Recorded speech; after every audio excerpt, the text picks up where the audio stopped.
This is the irony of it all, and this is the trap.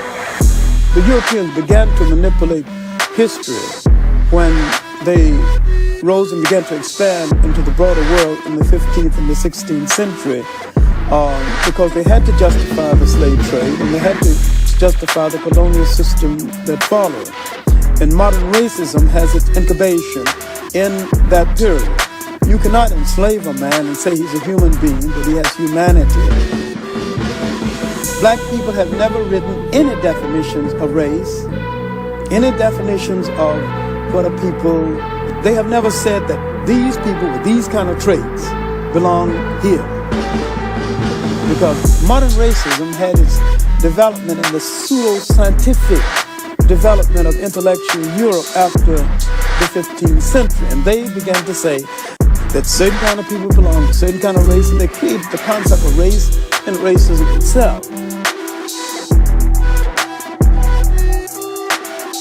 You're saying, in essence, that there's no such thing as a race. Oh, I maintain that race is the phoniest issue ever invented by the mind of man.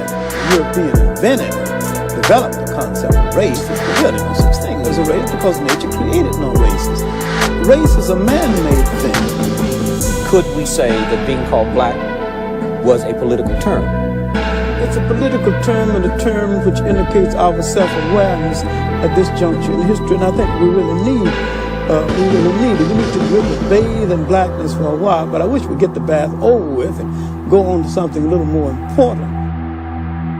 We need to really bathe in blackness for a while, but I wish we'd get the bath over with and go on to something a little more important. Black in itself is not an ethnic term. Black tells you how you look, but it don't tell you who you are.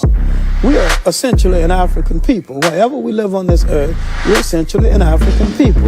And we relate to the millions of African people throughout the world, including the uncounted millions of Africans in Asia. The word Afro-American or African-American would probably be more appropriate and more honest and more in keeping with what we actually are. Because all of us are not positively, physically, real jet black. And so the argument now sometimes is between the supernationalists and the mild nationalists and blacker than thou. When blackness is a state of mind, a state of attitude, a state of approach to things that can exist in almost any of us, including from the blonde black person to the jet black. And the jet black can be traitors, and they can be patriarchs, they can be a whole lot of it. See, we've been everything in history from saint to buffoon. We are complete people, and we need to start looking at ourselves as a complete people. And I think that once we convinced ourselves that we're black and beautiful, we'll stop saying it and just go ahead and be black and beautiful and release a whole lot of energy for more important things. Could we say that being called black was a political term? It's a political term and a term which indicates our self-awareness at this juncture in history, and I think we really need it. We need to really bathe in blackness for a while, but I wish we'd get the bath over with and go on to something a little more important. All right. ATM Hotep, welcome to the Sesh channel. This is your brother Wujaru Meneb Eri Ma'at, and along with Senet Imiket Aku Kenshai Akinyi. So tonight, hopefully, is a successful Kemet and Chill open discussion session, and I'm actually going live. I'm actually live now to make sure that this streaming app is working properly. There was an update that was made to it, and I updated the app and everything. So this is kind of planting two trees with one seed type of live stream. So I'm making sure that everything is working, and also to kind of hang out and see what's on you all's mind that are hanging out with us. All right, so just to kind of jump in on things. This is a Kemet and Chill open discussion, / Q&A. If people had questions about different things, and that you may think that we can be of service or some help to you, then by all means ask your questions, or fill us in on what you're studying, what you are learning about, what you've heard on the YouTube streets, or Facebook and things like that. So yeah, we can do all of that, at least for a little while tonight. So again, welcome. This is your brother Wujao, and you are on the Sesh channel. So just to dive in, I see I only see the brother Zane has checked in, made himself known. So if anybody else is watching, make yourself known. I'll give you a shout out. So shout out to the brother Zane, who is in the building. ATM Hotep. Definitely. Every now and then I like to explain that greeting. And I started to explain it ever since the word hotep became like a derogatory term. Or used in that way by people. They say the hotepers and things like that. So you hear the word hotep gets kind of misused and tossed around a bit. And so I always like to explain that greeting because I use it. I say ETM hotep, and you'll hear me say that a lot. And so one of the things that I've always said about it is it's a greeting. First of all, it's a greeting. And it's a way of saying welcome. If we had to reduce it to one word, it's like saying welcome. But it has a lot more meaning to it that's underneath it.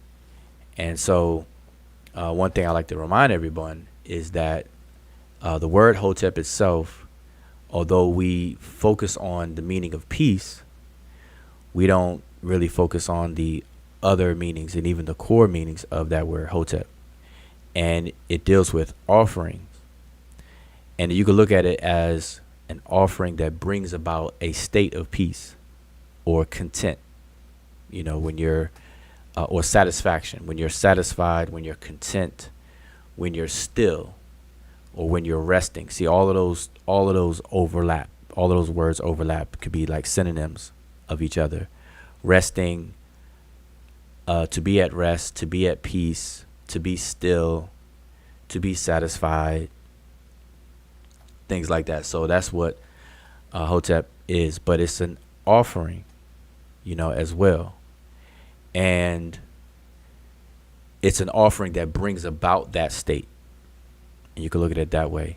And so the word ET is to come, but it's actually to be in a state of come. But that doesn't make sense to us in English very much. And so we say welcome in peace. M is in as a preposition, and then hotep, people translate that as peace. So we say welcome in peace. But the reason why I use it is because as I greet everyone, I want to greet everyone in hopes that you are satisfied. And so welcome with satisfaction. And then when I depart, as a departing greeting, I say Shem Imhotep. The word Shem means to depart or to go, to go away from something, to go. And so we say Shem Imhotep, to go in peace. And that is to go or leave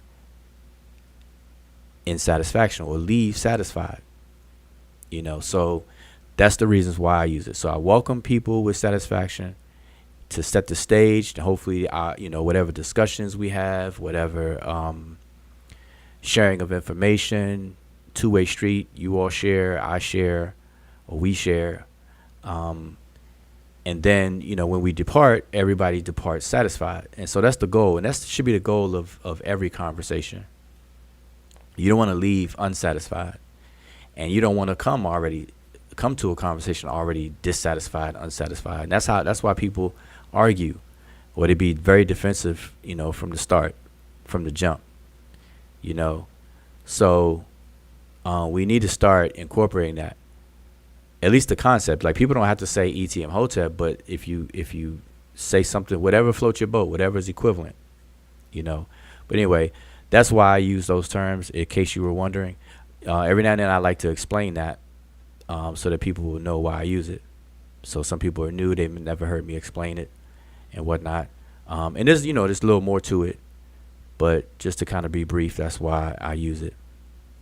All right, and it has history, and we actually still perform that to this very day, unknowingly.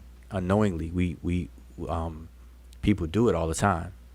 People actually execute ETM Hotep and Shemem Hotep. People actually execute it, but would probably never associate it with those phrases, let alone something Egyptian, ancient Egyptian, So, but anyway, peace to Zane, peace to Fallacies. Those are only two people that I see that have made themselves known. So if you're in the chat, make yourself known.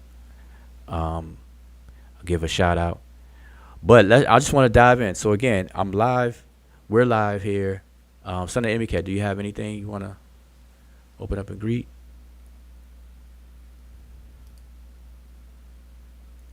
Yes, no, maybe so. If you're speaking, we can't hear you. Cannot hear you.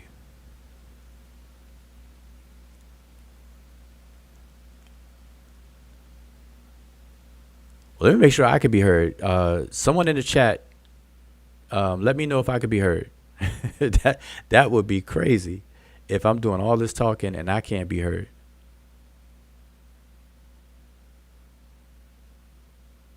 So, brother Fallacies and Zane, if you can hear me, just let me know if I can be heard, because that's one of the reasons why I am live. I want to make sure that this update to the streaming app that we're using, make sure everything is working. Okay, so Zane said yeah. All right. Emicat, are you there? Okay, yeah, sorry about that. I don't know what happened. I lost my the sound on my headphones. Okay.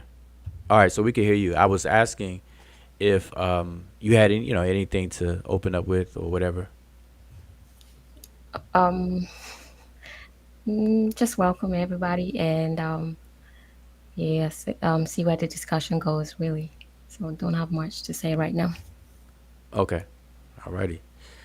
So yeah, so let's just jump into it. So it looks like everything is working. With these updates, you never know.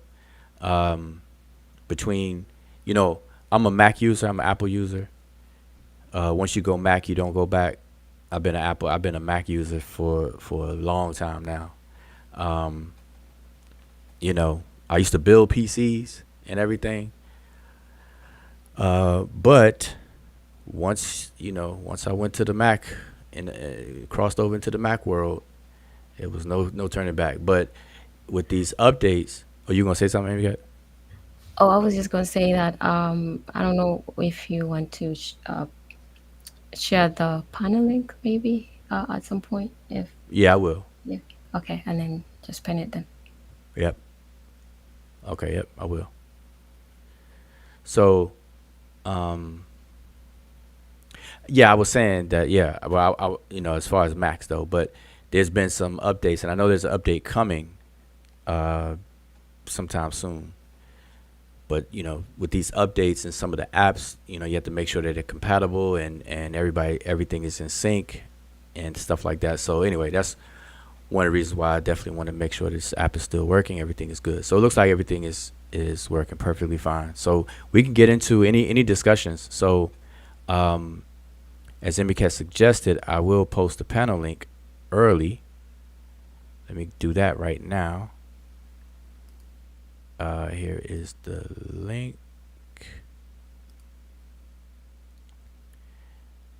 See if I can post this here.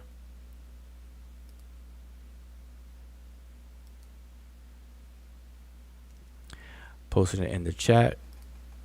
And now I don't know whose bright idea on the side of Google or YouTube to put this heart for the emojis right over the very most recent comment.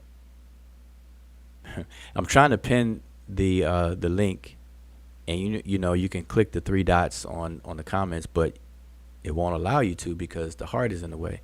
Now that the comment is bumped up, do I Emiket? Now I can click on it. But I don't know whose bright idea that was on YouTube side. Yeah, that's crazy right there. Even Yeah, after that's testing it out, they were like, "Yeah, it's good to go." yeah. I don't know. I don't know. Gotta wait for if nobody ever bumps it up, then you're in trouble. So, all right, but it's pinned to the top. It is definitely pinned up there. Let me see if this caption will work here. Yep, there you go. See, join the panel. Panel link is pinned at the top. And we don't have a strict rule where you have to have your cameras on. I don't have my camera on. Emiket doesn't have her camera on, so we don't require that. Obviously, you have to have a working microphone and or headset. But yeah, you could jump on the panel if you like, if that's easier. But we don't have to rely on the panel. I am going to stay focused on the chat as well. So let's get it right into it. So I only see Zane if I like it. So Zane, how what's going on? What's the latest and greatest? I know Zane keeps up with a lot of live streams, and maybe Firelight is you as well. So what's the latest? What are you all studying? What's the latest book you've been reading? Kind of sort of related to ancient Egypt. And yeah, what's going on?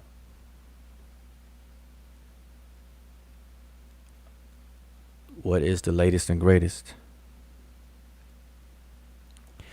And while you all are maybe gonna let me know that, I do want to say this, that a lot of the YouTube channels that people are familiar with, they share audiences. So there's crossovers or overlaps in audiences. So I know that people who hang out with us on the Sesh channel, they also go and hang out on other channels, or support and watch other channels as well, and vice versa. So there's a lot of overlaps between these channels, and then there's some that strictly only deal with certain channels, and which is all good. But one thing about that is, if the information that's shared on these various channels differ or even in conflict with one another, then it kind of leaves the audience that channel hop, that goes to the different channels. It kind of leaves people in a state of confusion, at least at first. And so if I go to channel A and I hear somebody share some information, then I go to channel B and hear somebody share some information on the same topic, but they conflict or contradict one another, now I'm in a bind.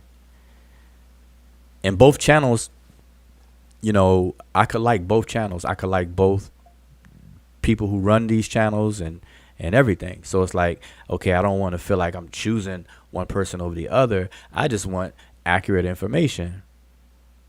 So sometimes it gets that way. Like what do you do in those situations?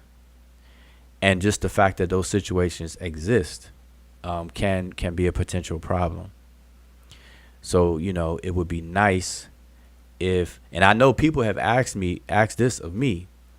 The question is like, why don't you, meaning me, why don't you get together with so-and-so and so-and-so and so-and-so to where you all can be saying the same thing?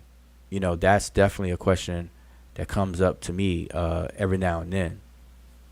And I always have to explain to people that, that's why I have been very, very straight shooting, very, very transparent with my stance on things involving the social community and things like that, and I've been very consistent. And so when people do ask me that question, why don't I get with so and so and stuff, they say that because of the reasons why what I just gave. One of my replies is always that these social communities and these platforms are not set up that way, and people are going to have to understand and just like lift their heads out of the sand and or what they say, smell the roses, drink the coffee, smell the roses, and wake up to the fact that the way that these platforms have evolved and have come and have been made into, it's rooted in conflict. It's rooted in conflict. And there should be no doubt about that. There should be no doubt about that, because everything is centered around conflict. There are oppositions. There's combat, adversaries. It's always coming from that position. And to sum it up, it's a conflict. It's a community of conflict. And this is why I call it the conflict community. And so when people ask me that, I'm saying, I always respond and say, that's a very difficult thing to do in a conflict community, in a community that's built around conflict. Now, people don't use the word conflict. I'm the one that use that word. Maybe a few others that will use it. I use that word and other words. And but the word that you hear most is debating. When is the next debate? Who can we get to debate so and so? Who are going to be the next two debaters? And then the debates turn into events. Used to be in-person events. Then when pandemic hit, just like verses with the music, all of the entertainers, became a little innovative and came up with verses. I believe that was Timberland and Swiss Beats that came up with verses. And so instead of doing things in person, they did things online. So the same thing with debating. There were events, live in-person events where you had to pay a ticket and go, travel, and show up. And then also online debates where you pay for that too. It's what is it, pay-per-view debating and things. And it's been going on for a while. So it shouldn't be any surprise to anyone when I say that the community is based around conflict. And that's why I call it a conflict community, and that's just that. So that's why. But at the end of the day, like I said before, if people go to different channels, which everybody should be able to, when information is shared and it's in conflict with one another, now it's not fair. It's not productive for the people who are watching these channels. It's not. It's a hindrance. Because now as an audience, you have to discern. And so I like to jump in right there. I like to encourage people to learn to discern. And that's what I'm about, like encouraging, coaching, pushing people to do. Learn to discern. And I try to share information that will allow you to learn to discern.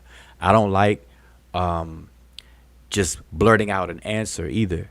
Like if anyone is familiar with me in a class setting, and my class is about the language and things like that, I don't like blurting out answers. I like for you to come up with the answer, to find it. So I'll say things, I'll give hints, I'll give clues, I'll give breadcrumbs, and that's what an educator does. Educator draws things out of the person. The teacher points things out. Educator draws things out. So educator / teacher is equipped with all of these different tools to make that stuff happen. So that's what I do my best to practice as a teacher and educator to do that.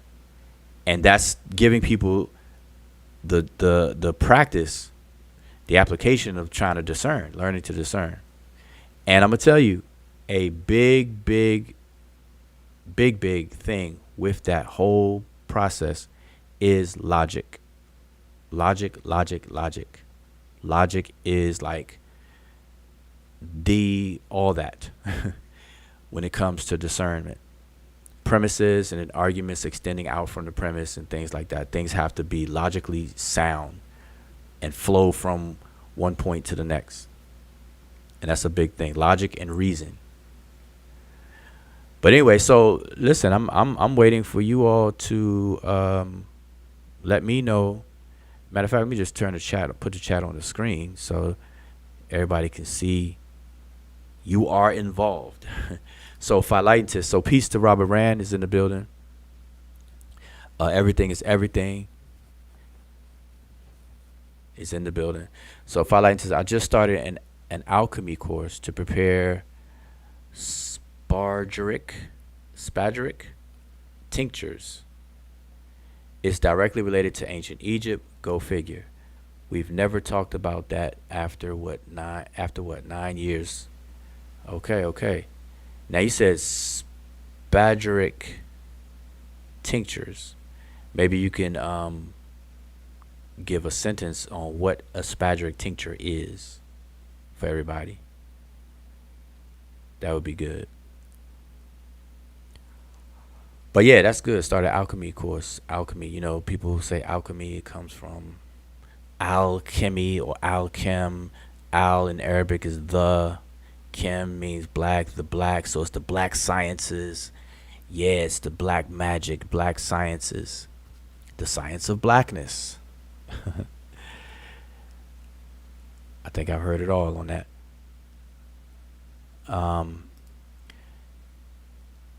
Zane, it definitely does get that way for me. Confusion. Yeah. And see, and that's not a good thing. That's not a good thing. People leave, and that goes into what I said before. ETM hotep, Shemem hotep. So I want people to come satisfied and leave satisfied. I don't want anybody confused. That's why I always, pretty much every live stream, I open up for Q&A, regardless of what I'm talking about. And I do that knowing that the video is going to end up being long, even when I don't want it to be. I feel it's necessary because my point in doing that is just to make sure that people understand whatever it is that I said, and vice versa. If somebody's sharing information, I want to be able to get clarification on my part as well. So I don't want anybody leaving confused at all, So, so Philaitis, not one mention that alchemy comes from ancient Egypt in all that time. I wonder why. Is it too pseudo? Oh, okay. I just said what I said before I even read that. Zane, I got one, not interested in debates anymore. I got one is not interested in debates anymore. Never paid to see one either. Well, I'm gonna say this about the debates that people are familiar with on the different platforms. I'm gonna tell you, most of them are not actually debates. It's gotten a little bit better in terms of formal debating structure, like how debates run or go. But for a long time, it's completely just not like debates. That's why I call them fussing matches. Because here's the thing. A real debate is spawned or triggered by a disagreement in information. But not so much. I mean, debating in general, the generic use of the word debating and stuff like that. The word debate itself means to beat up something, to hammer something down. And the concept of that is to beat something, to split its guts open for examination. So debating gives this sense of a violent act. of beating something down anyway, the very word debate. But the purpose of it is to like crack something open, like a walnut or whatever, to crack something open, to open up its insides, to see what's making it tick. That's the idea behind debating, you know. So in a general sense, debating is you know, whenever two or more people disagree with anything, then that exchange is called debating or arguing. Some people are like, oh, stop arguing, you're arguing. And then people will look at the word arguing or use the word arguing for a manner in which people debate, you know. So arguments become loud. So if somebody's debating very loudly or whatever, then they say it as arguing. You know, as children, they say, oh, my parents are arguing, when you hear them in the other room talking very loud. So argument as a word is associated with the behavior of debating, and then debating is just really a disagreement, and people are discussing something. But when you rise above all the normal use of those two terms, arguing and debating, when you start to be more formal with it and things, there's a structure to it. There's a purpose for it. There's a very good purpose for it. A very well structured, well put together structure for it, because the outcome, the goal of debating, is to get closer to the truth. Is to get closer to that accuracy, to get closer to reality. That's what it's for. So you hash out differences in information and findings, not necessarily opinions, because as they say, everyone has an opinion.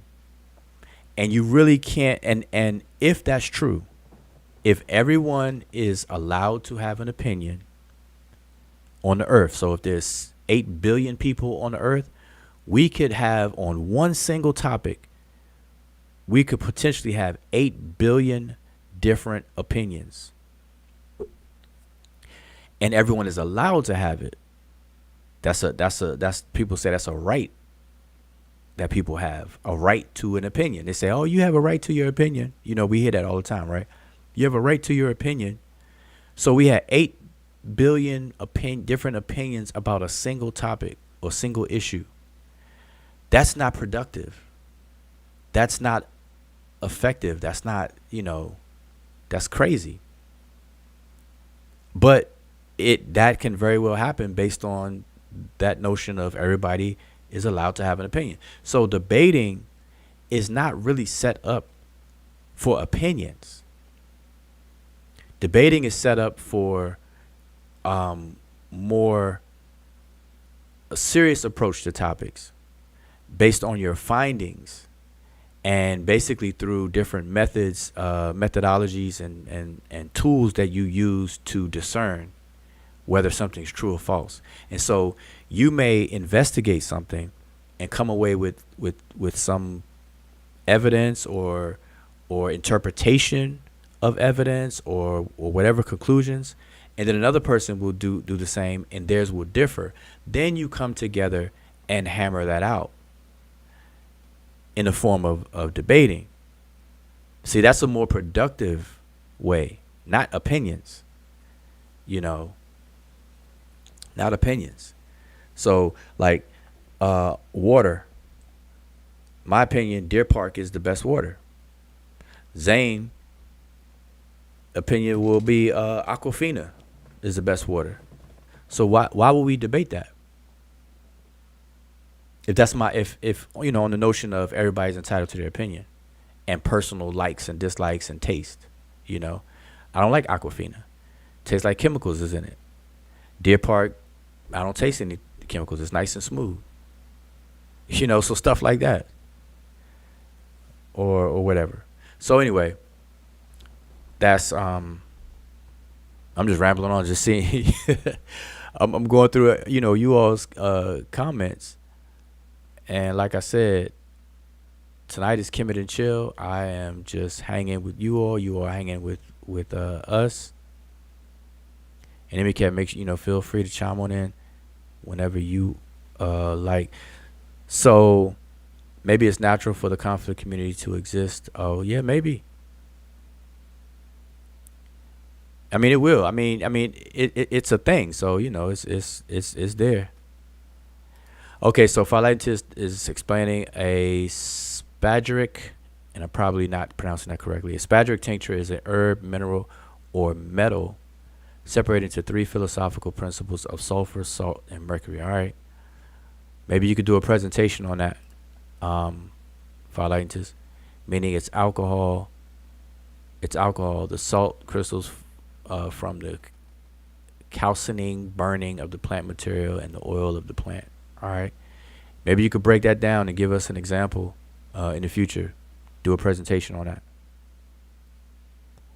Yeah, that would be good. Yep. Yeah. He said those combined into a tincture is spagyric. All Okay. right. A regular tincture is just a macerated plant. Yeah. Now I'm familiar with that. Okay, so just let you know, I am familiar with.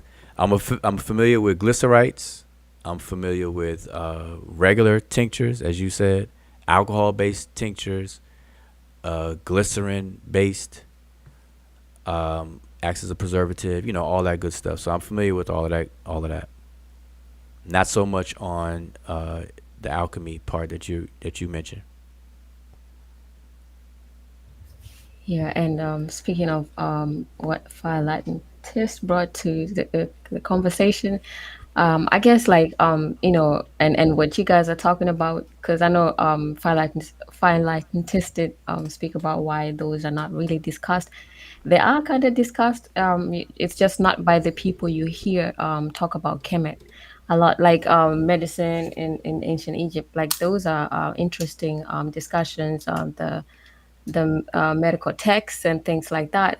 So it's just that because those require people to really get into the text, do what is right, the appropriate methods of learning the language and how to read. So you're not going to get people discuss, just the general folks in the conflict community discussing those type of topics. And also because most of the texts are also like in Hieratic. Obviously there are some that are translated, but to even have that kind of conversation, even with just translations, you are going to have to go deep into the culture and via the text and whatnot. So you can't just make assumptions on those kind of discussions. You can make you definitely can make assumptions about slavery. Was there slavery? So that's why you hear those debate topics like, was there slavery in ancient Egypt? Were the ancient Egyptians homosexuals or whatever it is? So those the kind of I wonder if, where it's just loose talk where everybody can have opinions, those kind of discussions you'll hear. But these kind of discussions, you will definitely have to get with people basically like us, because we do discuss these things, some of them not even online, because we do, most of us, especially us specifically, I'm going to speak on us, we do meet on a weekly basis offline with other people who study the language. And that's like just regularly without missing a beat for years. And that's pretty much how this issue started. And that's how it continues to go uh, um, 8, 9 years after the fact. So we do meet even every Sunday. I would say every Sunday we do meet up and we do go through texts. We do go through all these kind of discussions. So these are for serious people, but you will not hear those kind of discussions in the other platforms and things of that nature. Because those people, like you say, most people don't even want to read books. Like nowadays, it's cool to just say, I'm not going to read a book. I don't need to read a book. I'm going to just rely on an expert. So when you do that kind of stuff, then this kind of discussion, like what you're talking about, violent is not going to be part of that equation. And just wanted to put that out there. Yep. Exactly. So everything's everything. Debate is conflict. Yeah. It's not supposed to be though. Debating, as I explained, debating, the principle of debating is the very word. If you look at even the word history, the etymology of the word debate, it comes from a word that means to beat down, to beat something, to split it open. And like I said, the concept behind that is like cracking a nut open. You want to hammer it to get to the inside, to get to the guts of it, to see what makes it tick. And so when you debate an issue, you crack the issue open to its core and then try to see what makes it tick. So you're trying to find out something. And the goal of debating is to come to reality, to get as close as possible to the truth, accuracy, and reality. It doesn't have to be adversarial and in a conflicting way. And so what I recommend, because I come from a background of formal debating in college. I was a part of the debating team. So I learned the formal ways of debate, the formal structure of debating, the do's and don'ts in debating and all of that good stuff. I was part of a team, and I had a very excellent teacher, professor, coach, and everything. I mean, excellent. I didn't think so at the time, but looking hindsight, definitely excellent. I wouldn't trade it for anything. But one thing that I recommend people to do so that people can take the conflict part out, the adversarial part out of debating, to remove that and know what a proper debate is to learn how to play chess. And for those who already know how to play chess, play yourself. Because when you play yourself, it changes the paradigm. Because in playing yourself in chess, now you're not playing against an opponent or a person that you have to mentally make your enemy and your opponent. Now you're playing yourself. So you can't make yourself the enemy because you are you. So you have to transfer that concept of enemy onto the board itself. And now it's you against the squares of the board and not you against a person. And so you have to play for both sides, for the black pieces and the white pieces. And so you have to make the best move for both sides. And that's a learning lesson, because you can't be biased. You can't be biased and say, okay, I'm going to make white win today, or I'm going to make black win today. No, a true chess player who truly plays him or herself, you're playing for the best move and the best outcome overall, regardless of the color. It's all based on the placement of pieces and the squares on the board. And by doing that enough, you will take away the conflict, because now it's like, okay, both black and white, the outcome will benefit both black and white, because at the end of the day, at the end of the game, you have made the best move. So same thing with arguing over information or debating information. The outcome of a debate is supposed to benefit both people. Both. And everyone, because it's going to add to a body of knowledge for everyone.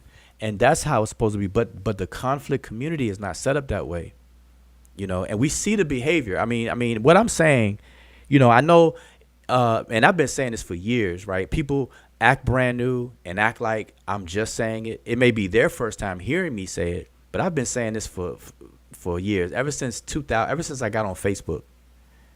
Ever since I've been on Facebook. I think I created my first Facebook account my account for the first time in 2009.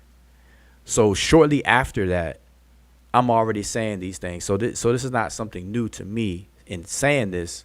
And I know that people may not like the way it sounds if you say, okay, conflict community, circus community, and all the other terms that I use. But people can't deny the truthfulness of those statements. It's like, that's just what it is. And what's crazy is some people that got mad for me to describe it that way years and years ago, now they say it. And they don't come back to me and say, you know what, Joe, you were right. Man, I apologize. I gave you hell for saying it. But man, I have to agree with you. See, people ain't doing that. I'm not looking for that either, but people don't even do that. So anyway, let's just keep it moving. Asal Ka, debating should be structured and backed by research by each. Yep, definitely. You definitely want that. That's the best. That's the better approach. You're right. Absolutely right about that. Arguing subjective opinions is worthless. That's correct too. Man, now I mean it has its place. So I'm not going. I wouldn't say that it's totally worthless. It has its place. That's where it's more entertaining, and can be fun. You know, who's your top 5? Who's your top 3 rappers of all time? Who's your top 5? And my list will be different from yours. Then we could argue about it and bring up points. Oh man, so and so his lyrics are deep. He talks about this, whatever. And get into that. It can have its place in the form of more so on the entertainment side, and not for the goal of expanding knowledge, though. So it's just different. I'm just going down. A peace to I'm gonna shout out everybody who I see. Also, peace to Asal Ka. I didn't give you a greeting. Peace to Sat 12. So this is the first question I see. Why do you take DNA out of Kemet conversation? It's very, very simple, because DNA has nothing to do with it. That's the short and skinny answer. Is DNA has nothing to do with any conversation about ancient Egyptians. Because ancient Egypt was not built off of a DNA reality.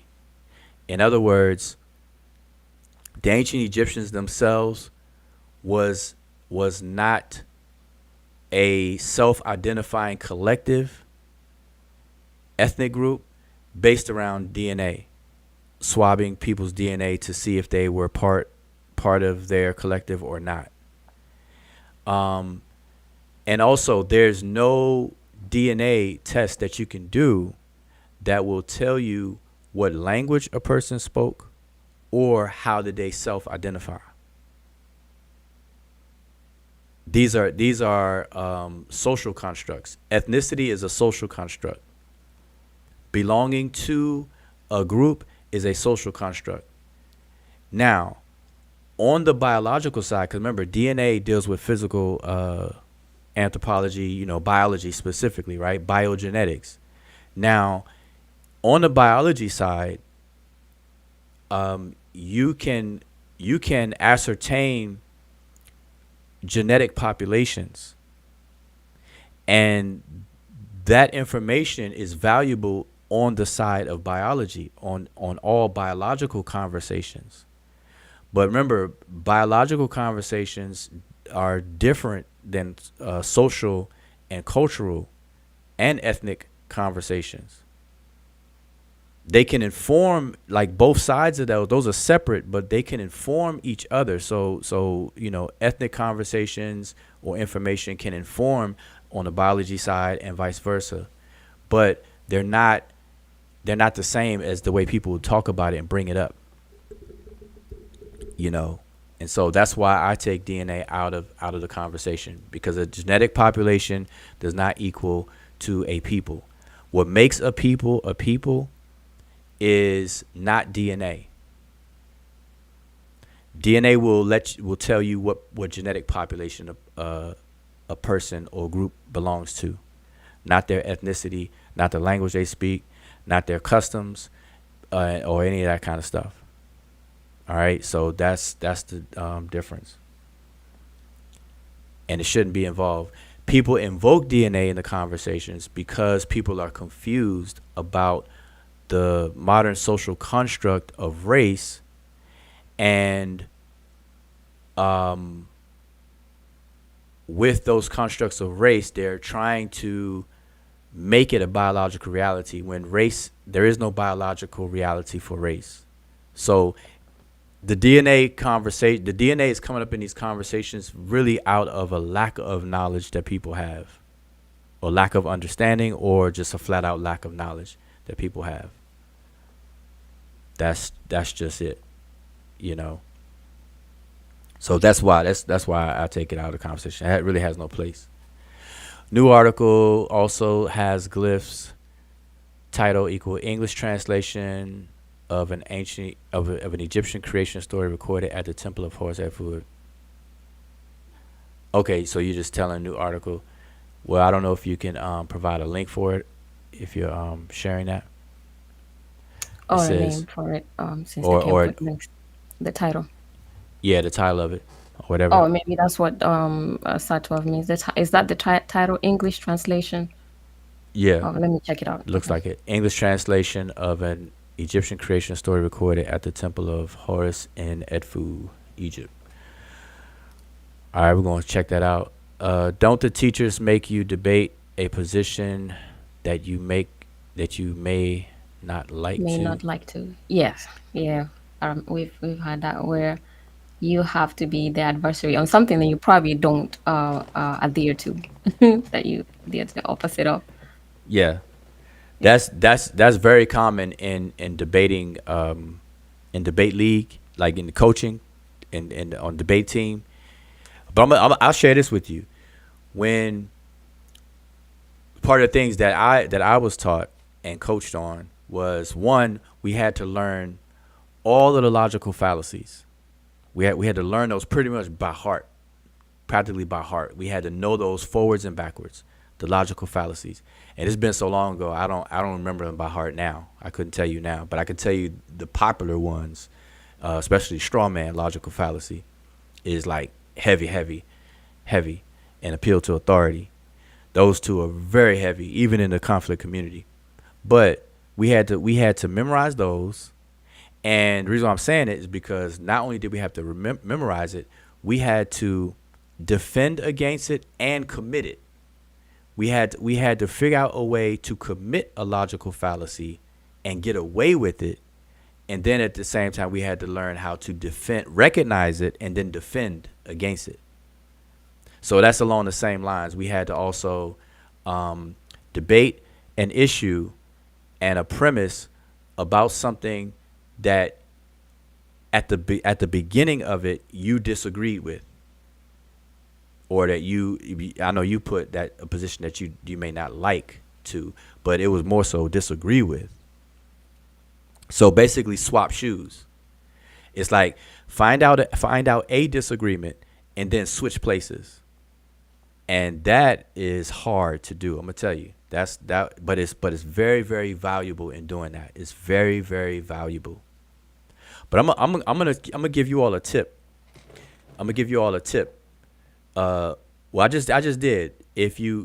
Whether you debate or not, be mindful of logical fallacies. Pull them up online, read through them, familiarize yourself with them. Right. Everybody should do that. Along with, I said, learn how to play chess and all that, play yourself. But I'm going to give you this tip as well. Whenever you find yourself in a disagreement with someone and you're arguing, and I don't mean the argument in the form of shouting and cursing each other out, because an actual argument is just, you're advancing your position, basically. Whenever you find yourself in these situations, whether it's online, in person, whatever, this is what you should do. When the other person is telling you their argument and laying out their argument, when it's your turn to talk, the first thing you should do is to repeat their argument back to them, but in your words. And that's something that was taught in debating school, on the debating team that I was a part of. You have to repeat the argument that the person just laid out, their argument. So you have to repeat the other person's argument back to them. Now, the purpose of that is to ensure the other person that you understood what they said. Because this is what happens.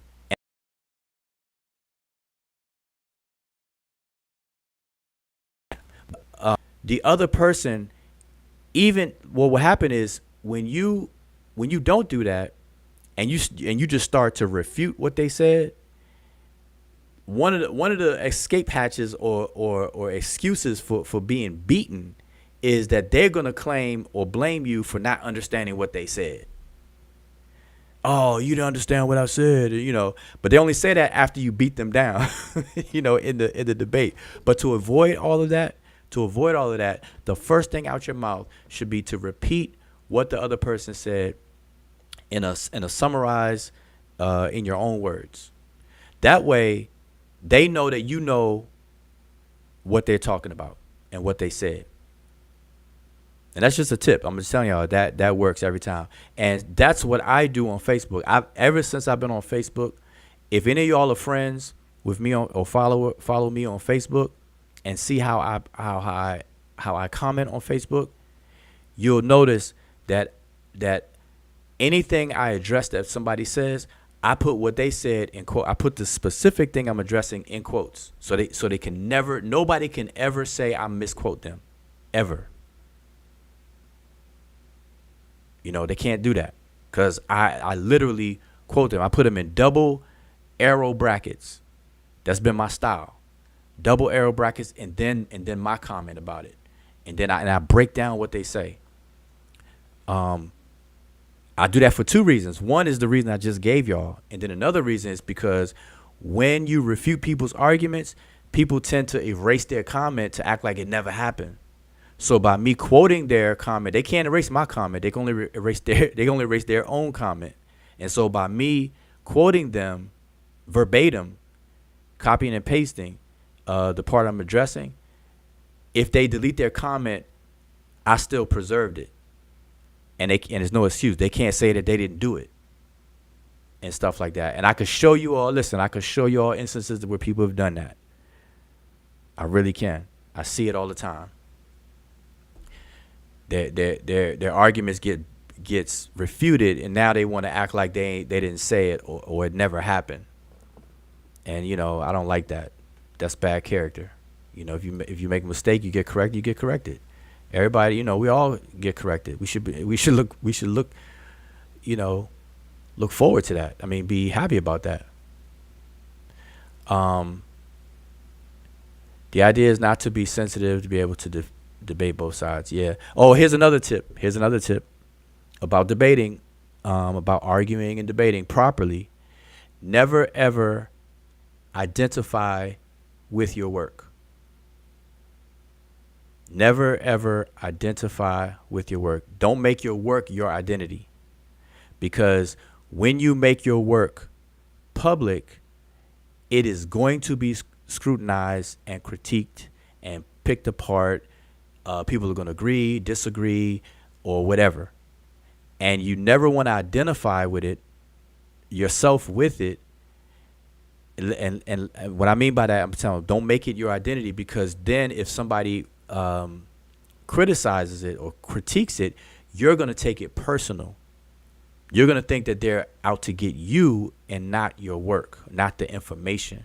So don't identify with the information. Don't ever do that. Okay? That's another tip. You don't do that. But in the conflict community, a lot of people do that. The moment that you critique something or say something about some information, they take it personal and they start crying and they get all sensitive and it turns into a different thing. Another one. Why only study language and not the rest of the fields if interested in the history of a place? Okay, I'm not sure why you're asking that question that way, because what I advocate is this is what I advocate and push and promote, that in order to reconstruct history, you need a lot of the different branches of anthropology. Okay, anthropology is basically the study of human history, right? And there's several different fields of anthropology. So to paint a big picture of human history, you're going to need a lot of those different subfields, okay? But what I advocate is that if you want to learn about a culture, a group of people, and their culture, you have to start.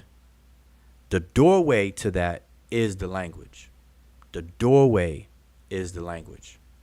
Because language is the DNA of culture. So I'm going to repeat that. Language is the DNA of culture. So if you want to know the state of mind the people have, how they felt about this, their worldview, and all this and that, the psyche of the people, that is kept and recorded within the language that they spoke. And so I always advocate, if you want to become intimate with a culture, you have to go through that culture's language, hands down. But I never say that's the only thing. So I don't know if that's what you thought. But no, you start with the language, or wherever you start, just know that you're not going to become intimate with the culture until you study its language. So you can start with the archaeology, you can start with the pottery, you can start with the material culture, you can start there, you can start with wherever you like. But just know this, that you're not going to be intimate with that culture until you become familiar with the language, hands down. That's why linguistics is a big part of anthropology. All right. So hopefully that answers that question. I understand. I'm sad, but I understand. I just wish there were more open community talk. Oh, okay. He's talking about the tinctures. Yeah. I'm. Let me speed this up. Yeah. Oh, okay. But real quick, on Phyllantis, yeah. See, there's certain things you kind of that just has to be the norm, really, because as an example, just imagine the whole conversation with Kemet and the toponym Kemet, and how that got divided into useless and senseless conversations for the last 5 years, 5, 6 years, or whatever. So certain conversations you want to have like some kind of prerequisite and keep it among people who have actually those prerequisites and things of that nature, because now imagine we bring up a conversation in regards to that kind of topic, and then instead of that conversation actually being fruitful and moving forward, then you start having those you see people coming in with side debates that kind of sidetrack everything on the side, and that just doesn't give progress. So like that whole conversation with the toponym Kemet, that was a good research question that by now a lot of people should have benefited from, including us. But we can't even do that. So, but if that was actually kept among peers, we probably would have been made much progress with it. So, and I'm saying that just to say that sometimes that's why even in this kind of in academia, you see things like gatekeeping and things of that nature, because otherwise, if you let everybody in a kitchen, yeah, it's not going to go good. So those are just part of those. So I would suggest most for other people who actually want to have really good discussions on ancient Egypt, to join Sebo University. I'm going to put the link in the chat in a few. Join Sebo University. We have groups there that where we can have better conversation, and then take the beginners class, because we have open discussions on every week for everybody who's taken class with Wujao, and in those discussions that we have every week on the weekend offline, with a group of people, and with all these people who have at least some kind of basic understanding of the language, those discussions are very, very, very fruitful. So if you take the beginners class, and that kind of gives you um it lays a foundation to build other conversations that you would like to have. So when you do that, then you can be part of this group that meet up every week and have really, really fruitful conversations that move the needle. So I'm going to put the link right now. Okay, I want to address a couple of things. Everything is everything. He says that some say debating is merely showing different sides of an argument. That I wouldn't say merely, but it definitely is. During I'm not sure. I think Wujao, are you saying something, or yes. probably you're saying something and I can't hear you again? Yes. Hopefully everybody can still hear me. Let me make sure. Let me Let me check this. These levels here. Check testing. 1, 2. Am I? Yeah. You all should be able to be hearing me. Okay, I hear you. Yeah. So I don't Okay. know what happened. It went quiet from my side again. Okay. So everything. Yeah, that's true. So what you're saying is true. And that's the part of debating. Like I said, if you go to the actual meaning of the word, it's to really to expose something. It's to crack something, beat something down to expose it. So you're exposing different sides of an argument and things, but you're doing it for a purpose. See, that's what I'm saying. The goal of it is to make that revealed, is to reveal it and then sort things out. You know, that's not the end. You know, you're not just supposed to reveal two sides of an argument. It's not. What do you do with that now? You know, so that's what people got to understand. This one, Asal Kai says it shows who they mix with and who they are. I know you're talking about DNA. Your answer of genetics is subjective, bro. No, so let me repeat what I said. DNA, there is no DNA. You're not gonna map somebody's genome and walk away knowing what language a person spoke. You're not gonna map somebody's genome and know what group that they identified as a member of. You're not gonna do that. And that's not subjective. That's a fact. That's an objective fact. You will not find a gene that will code for a language somebody spoke. In other words, you're not going to dig up some bones and then sequence their DNA, and lo and behold, gene gene number 13 on this chromosome is going to say Swahili. That's not going to happen. Gene 14 on this chromosome is going to say they self-identified as a member of this particular group. That's not going to happen. And there's nothing subjective about anything that I just said. So yeah. Now, here's the thing. Biogenetics is a very fruitful and very informative discipline. But biogenetics and all of the tools within that, they answer certain sets of questions. And you ask, why do I exclude DNA from the conversations? Is because people misuse those tools and information that biogenetics can provide. They use them trying to answer wrong questions that it has nothing to do with. That's the problem. And I see it all the time. All the time. When we talk about linguistics, we talk about languages, people want to bring up DNA. That's insane. The only genes you're gonna deal with that's related to language is the actual ability to speak. The motor skills of the tongue, the larynx, the voice, the vocal cords, and there's genes that code for your vocal cords, that code for this and that. But not what language you speak, not the set of signs. See, people don't even know what a language is. It's a set of signs. It's a mental construct. It's not a physical, biological, genetic construct at all. So that's why I say what I'm saying. Then on top of that, when dealing with ancient Egypt or any group of people, whatever, there's no one set of genes that will correspond or overlay exactly over the borders of an ethnic group or a nation of people, especially ancient Egypt. Ancient Egypt was populated by a diverse sets of people. People coming from the south, people coming from the west, people coming from the east. Over time, over long periods of time, pre-dynastic and during Egypt's heyday. So there's always been that. So to talk about genes is just muddies and just confuses everybody, and people really don't know what they're talking about.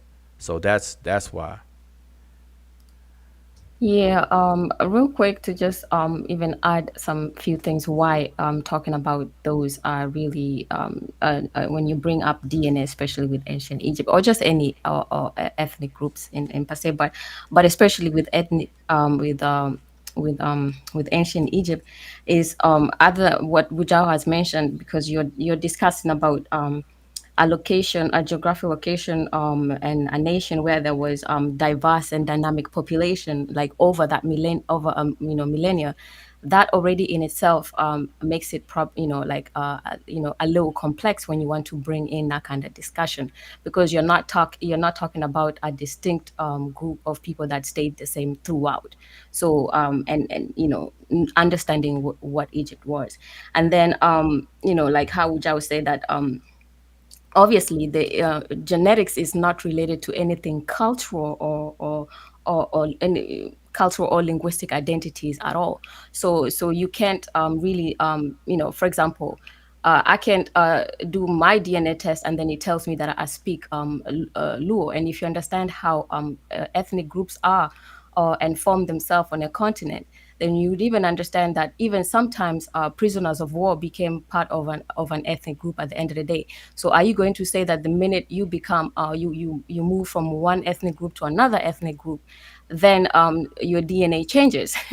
All of a sudden, there's a trigger or click somewhere in your DNA that changes. Or anytime that let's say Imiket learns a new language, then something changes in my DNA that will let people know. Or someday when my remains are found that I learned this language and I spoke this other language, and this was my mother tongue, but the other languages that they're seeing in my DNA were not my mother tongue, they were acquired. Obviously, that common sense would just tell you that is really, that doesn't work that way. So that makes it really hard for you to have that kind of conversation.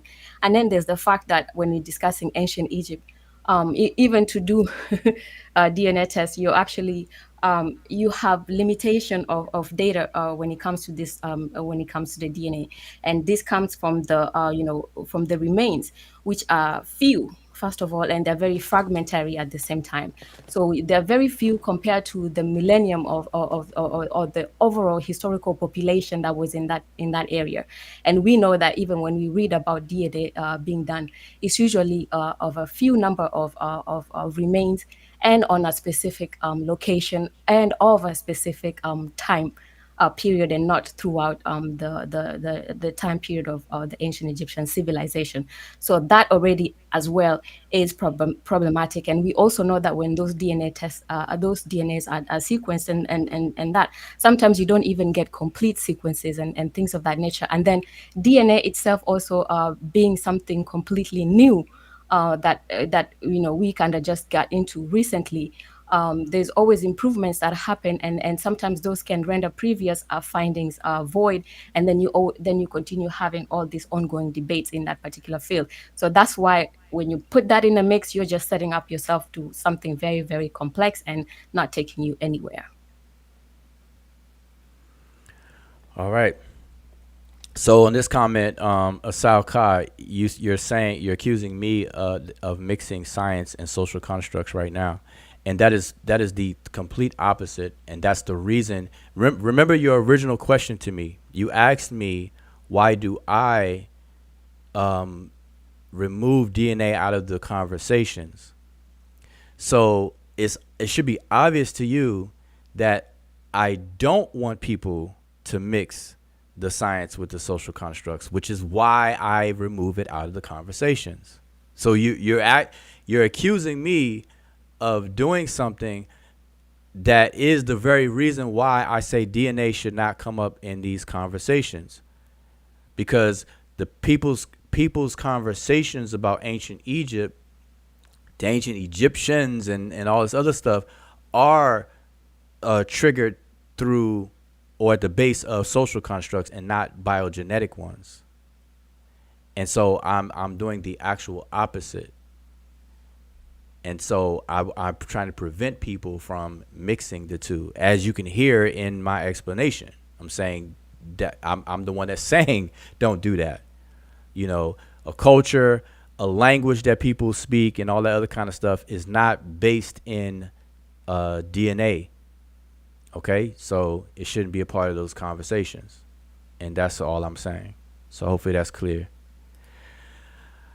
Your language is the DNA of culture means African Americans are European with that English.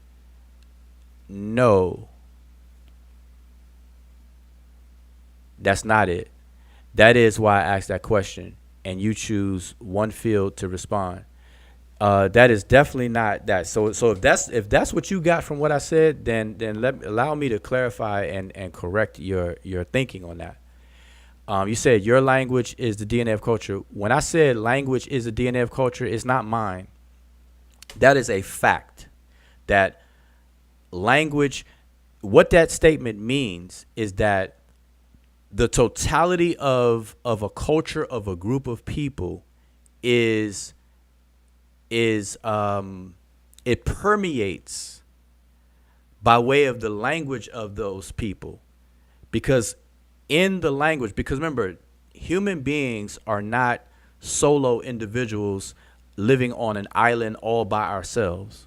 We are communal animals. We communicate and engage one another. We socialize with one another. And we do all of these things by way of communication. And the main form of communication is a particular language. A language is a set of mental signs that's in the psyche of the people. So how a person thinks is what a person does. And the saying goes, as a man or woman thinketh, so are they.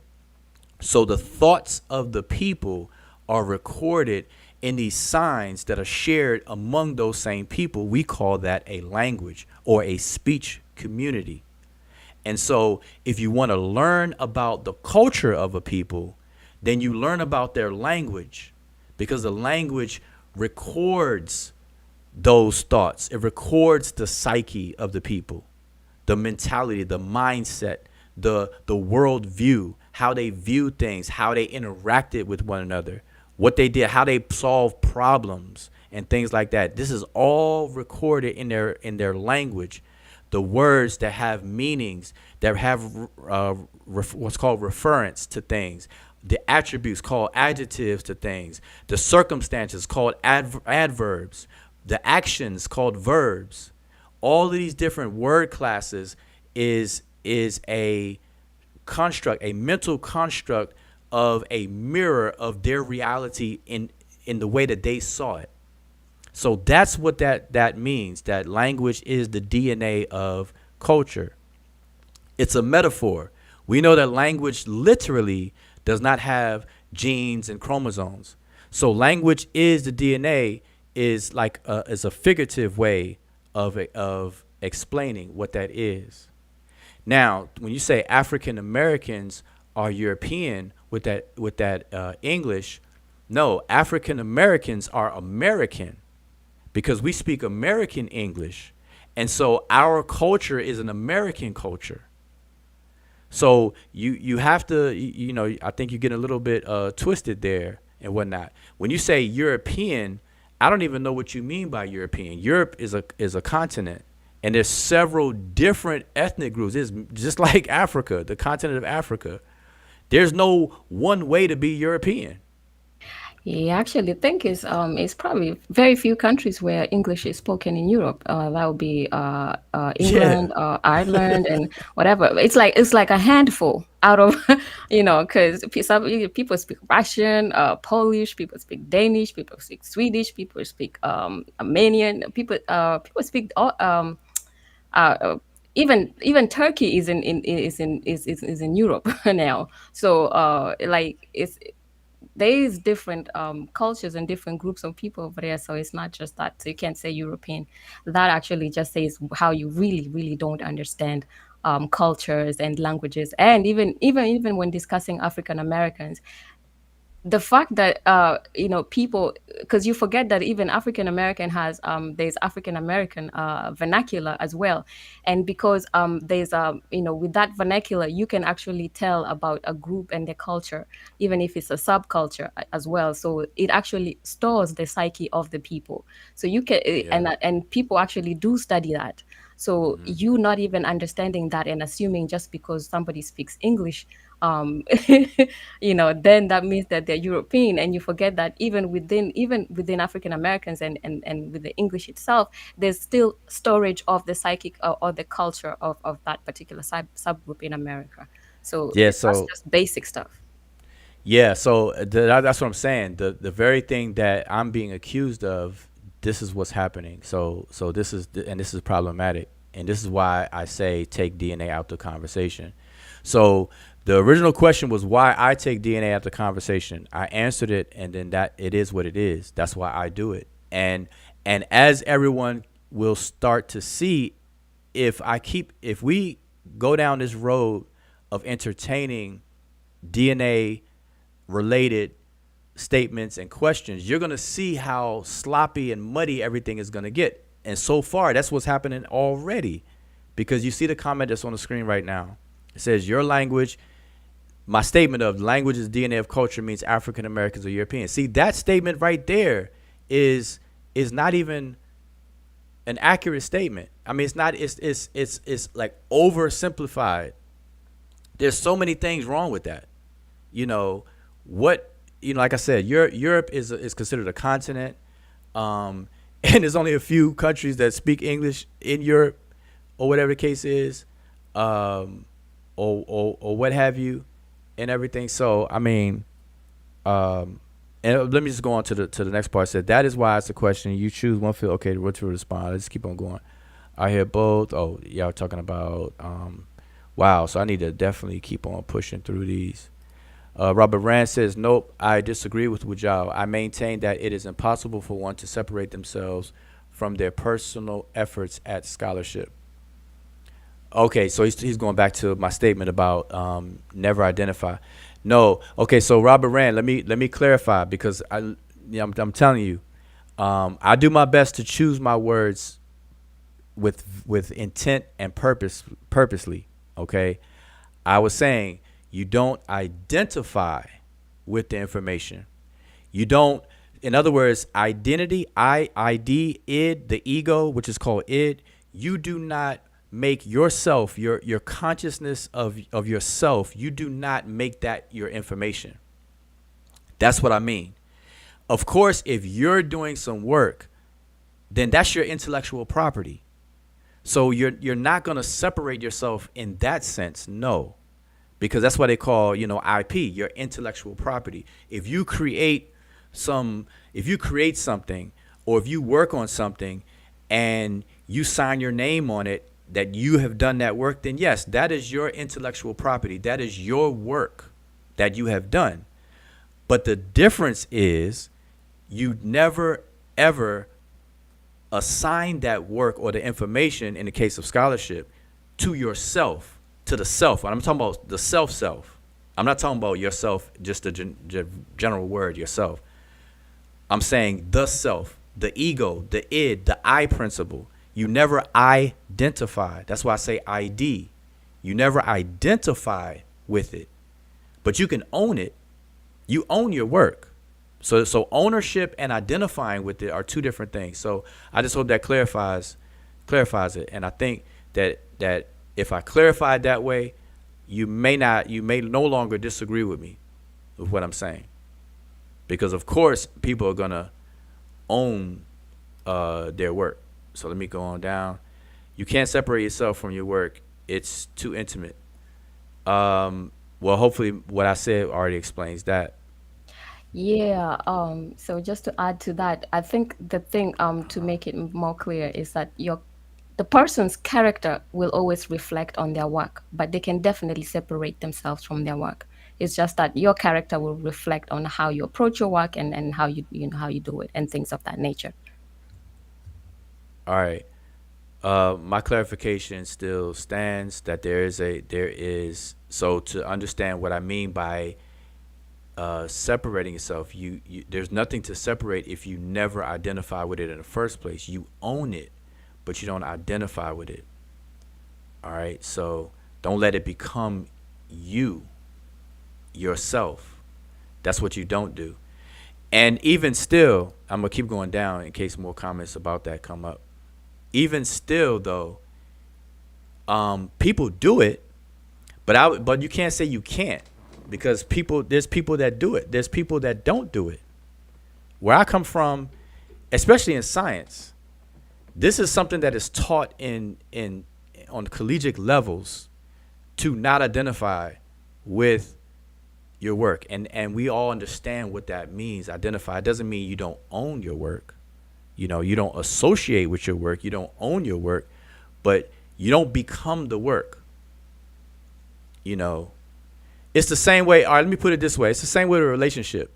Whether a man marries to his wife, or a wife married to her husband, you are united in marriage, but you don't become your husband. You don't become your wife. You don't become that. You don't just totally surrender self, and now you become that other person, whether they're your best friend, your husband, your wife, your partner, or anything like that. People do that, and they suffer consequences of doing that and whatnot. It's not like it doesn't happen, but it's something that you should not do. And that's my point. And that's the advice. That's the tip I'm saying. Do not identify. Identify is the key word. Don't identify with your work. Own it. Be responsible for it, but don't identify with it. So hopefully that makes it clear. My genes are Jamaican, but my dialect is totally Southern USA. Yep. Zane, definitely southern DNA. I mean southern Georgia, Southern USA. I hear Zane. I'm gonna tell you, I saw Zane on the corner one day. I saw Zane. He was sipping on some to drink. He was like, "What up, shawty? Where your name is?" Zane was like, Zane didn't even know I was at the light. I said, "That's Zane over there." And Zane was trying to talk to somebody. Zane was like, "Shawty, where your name is? Come here, shawty. Where your name is? Where your name is?"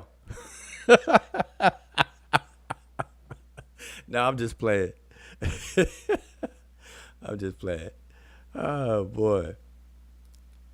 No, but you know how it wouldn't be interesting if your genetics was tied to your language, because then we would need to learn language. Like you wouldn't even need to learn like I could be adopted. I could be, let's say I could be from, let's just say I could still be from Kenya and from the Luo tribe, but never know that, and I was adopted somewhere. Let's say where in Nigeria somewhere, and then just because of my DNA, my ties, then the Luo would just be automatic for me. Like I wouldn't even need to learn that, and the culture, everything would just fall in place because it's all coded into my DNA. Wouldn't that be nice though? Yeah, that would be nice. Set 12, another type. Did you find the first title? Let me get document. I found something. I haven't looked at it yet properly. Okay. Sat 12, I would definitely recommend you join our Facebook group if you haven't already joined the Facebook group. And I would definitely recommend, obviously if you're interested, is to join the language class, join the beginners class, even if you're not a beginner. Sign up for the beginners class, because that title you have here, sentence negation in the Egyptian tradition and things like that. These are things that I discuss about dealing with the Egyptian grammar and everything. I talk about all of that, and we deal with all of that good stuff. So just let you know, in case you didn't know. MEK, E1, B1 connected to CSC. That's what I'm saying. See, people have a way of slickly bringing up DNA conversation. Remember the original conversation, and this is what's crazy to me. The original question was why I don't bring up DNA in these conversations. And that in and of itself was a slick way to bring up DNA in these conversations. Because as you could see, Asal Ka is primarily focused on DNA related issues in these conversations. And that's a slick way of bringing up DNA in these conversations. And so that's why it's problematic, and it's not going to go anywhere. Like all these statements right here, Kemet is closer to Levant than West Africa and all that kind of stuff. It's like, duh, Kemet, Egypt, ancient Egypt and Egypt are in the same place as far as geographically, and it's definitely, on the east side, not the west side, and this and that. So it's like, these are circular things. Nobody's going to get anywhere. I'm telling you, I've been doing this too long, and I know for a fact people not getting anywhere. It's almost like DNA, any conversation with DNA. Remember, y'all have to understand, DNA did not come up in people's conversations until after 2003. The human genome was not mapped until 2003. That's what, 21 years ago. Okay, 21 years ago. So the genome mapping of human beings is only 23 years old. 21 years old. 2019, I believe they did a full human genome, because in 2003 they did most of it, but not all. And in 2019, I believe, somebody could correct me, is when they did the entire genome. And so after 2003, obviously, is what gave birth to these companies called, Ancestry.com, 23andMe, MyHeritage.com, FTDNA.com, and all these different DNA companies, took advantage of the sequencing to give approximates of shared DNA. People say it and say, I am. They like, I am 60% Nigerian. That's not how that statement should ever be made.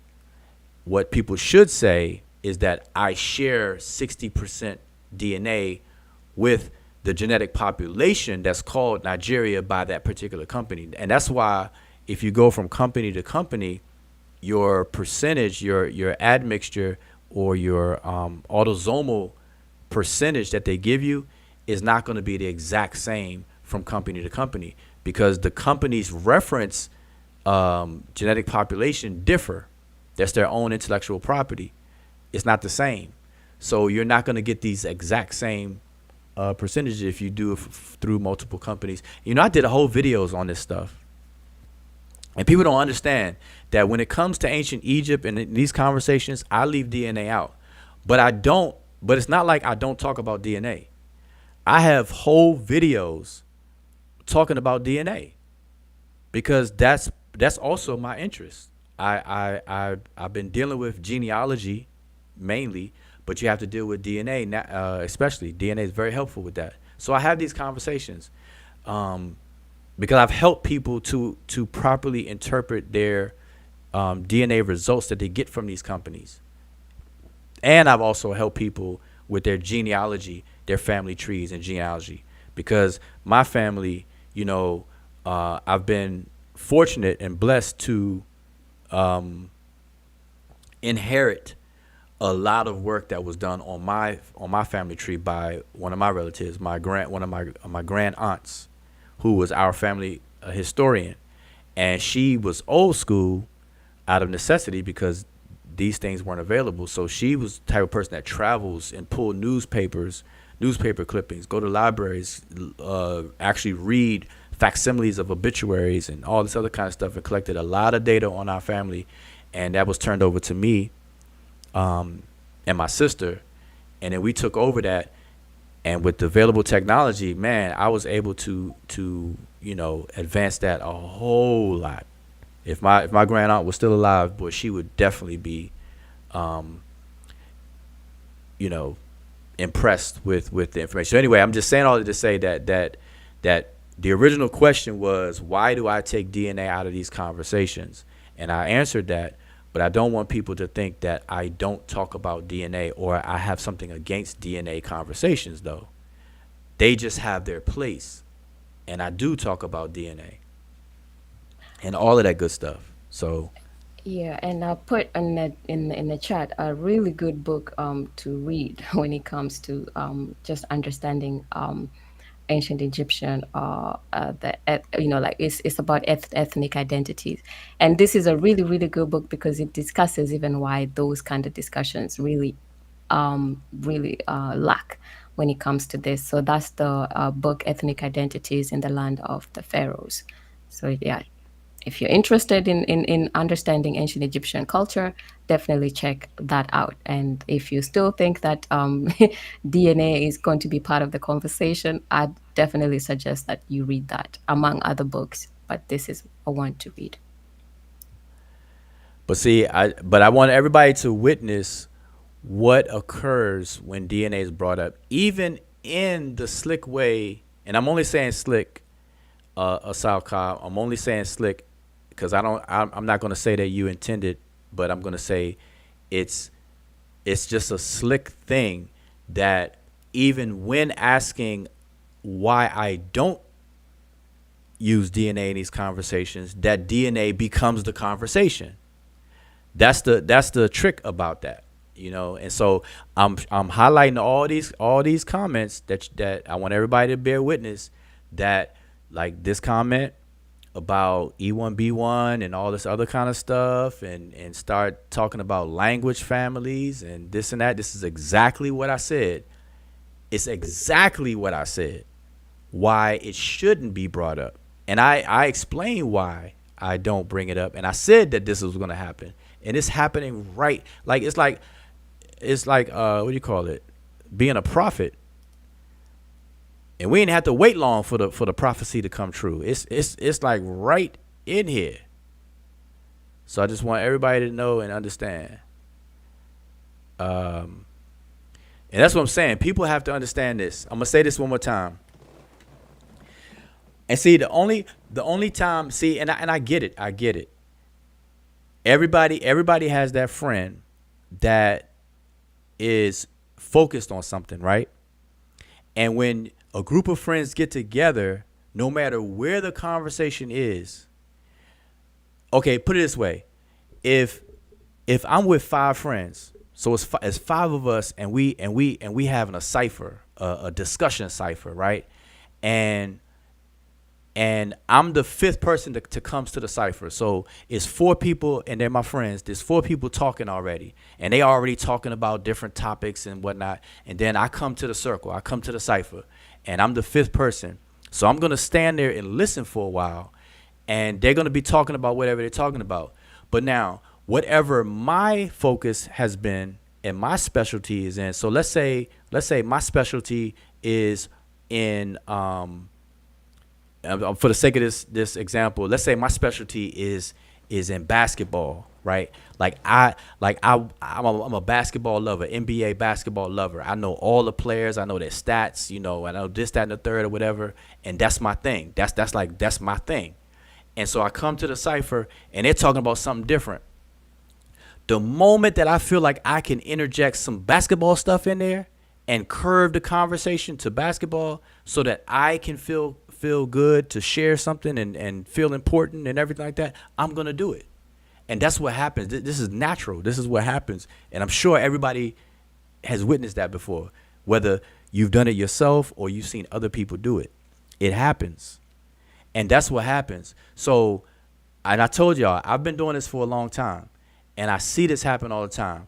People that bring up DNA in these conversations, it's great that people focus on DNA, and they can call off the haplogroups on the paternal side and the maternal side and all this and other stuff. That's great. But it's crazy because to me, looking from the outside, it seems so forced because they can't hold down the conversation on the social construct side where the conversation should be. When you're talking about ethnicity, when you're talking about language, when you're talking about culture of a people want to inject DNA in that conversation because they're not strong in those areas. They're only strong in what they focus on, which is DNA. and I applaud people who focus on DNA, because like I said, I like DNA issues and topics myself, but the difference, I know where it applies. Like, I would love to have a biogenetic conversation with people where we could talk about genetic populations and where these genetic populations seem to have originated when you have the first what do you call it? The first I want to say morph, but not morph, but the first what do you call it? Haplogroups represent changes. Why can't I think of the word? That's crazy. I want to say morph, but it's not morph. Mutation. I knew it started with an M. A mutation. So haplogroups represents a set of mutations that are that start off unique, and then that mutation is transferred through the descendants of that unique person or whatever, and then people that descend from that person inherit that mutation, and then that population that inherit that mutation is considered a haplotype or haplogroup, and so on and so forth. And then they set up genetic populations based on that, and they set up groups of these into larger genetic populations, et cetera, et cetera, et cetera, et cetera, right? And so those conversations are lovely, but people misuse it because they're not strong on the other tools where it answers the questions that people bring up. Like, you know, I'm just saying that the DNA conversations is being misapplied to the wrong things. If you want to talk about biogenetics, talk about biogenetics, but don't try to overlap it with things that it shouldn't be overlapped with. That's like trying to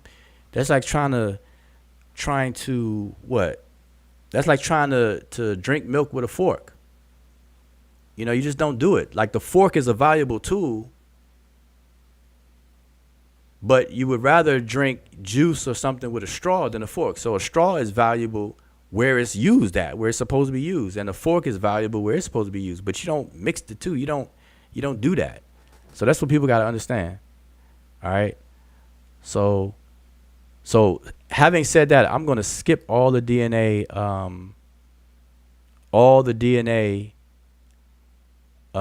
comments, because that was slick. So I'm going straight on through them. So I'm letting y'all know right now that anybody bring up DNA is getting skipped. Now we can have a DNA conversation separately, though. You know that. You know, like I said, I'm gonna say this again. I don't discriminate on DNA biogenetic conversations. So shout out to the brother Rasul. Shout out to the brother Mr. Metro. Shout out to Sister Mika. I think I saw Mika in the comment. Yep. Shout out to Sister Mika. Let's see. I'm gonna keep on going down. Keep on going down. Keep on going down.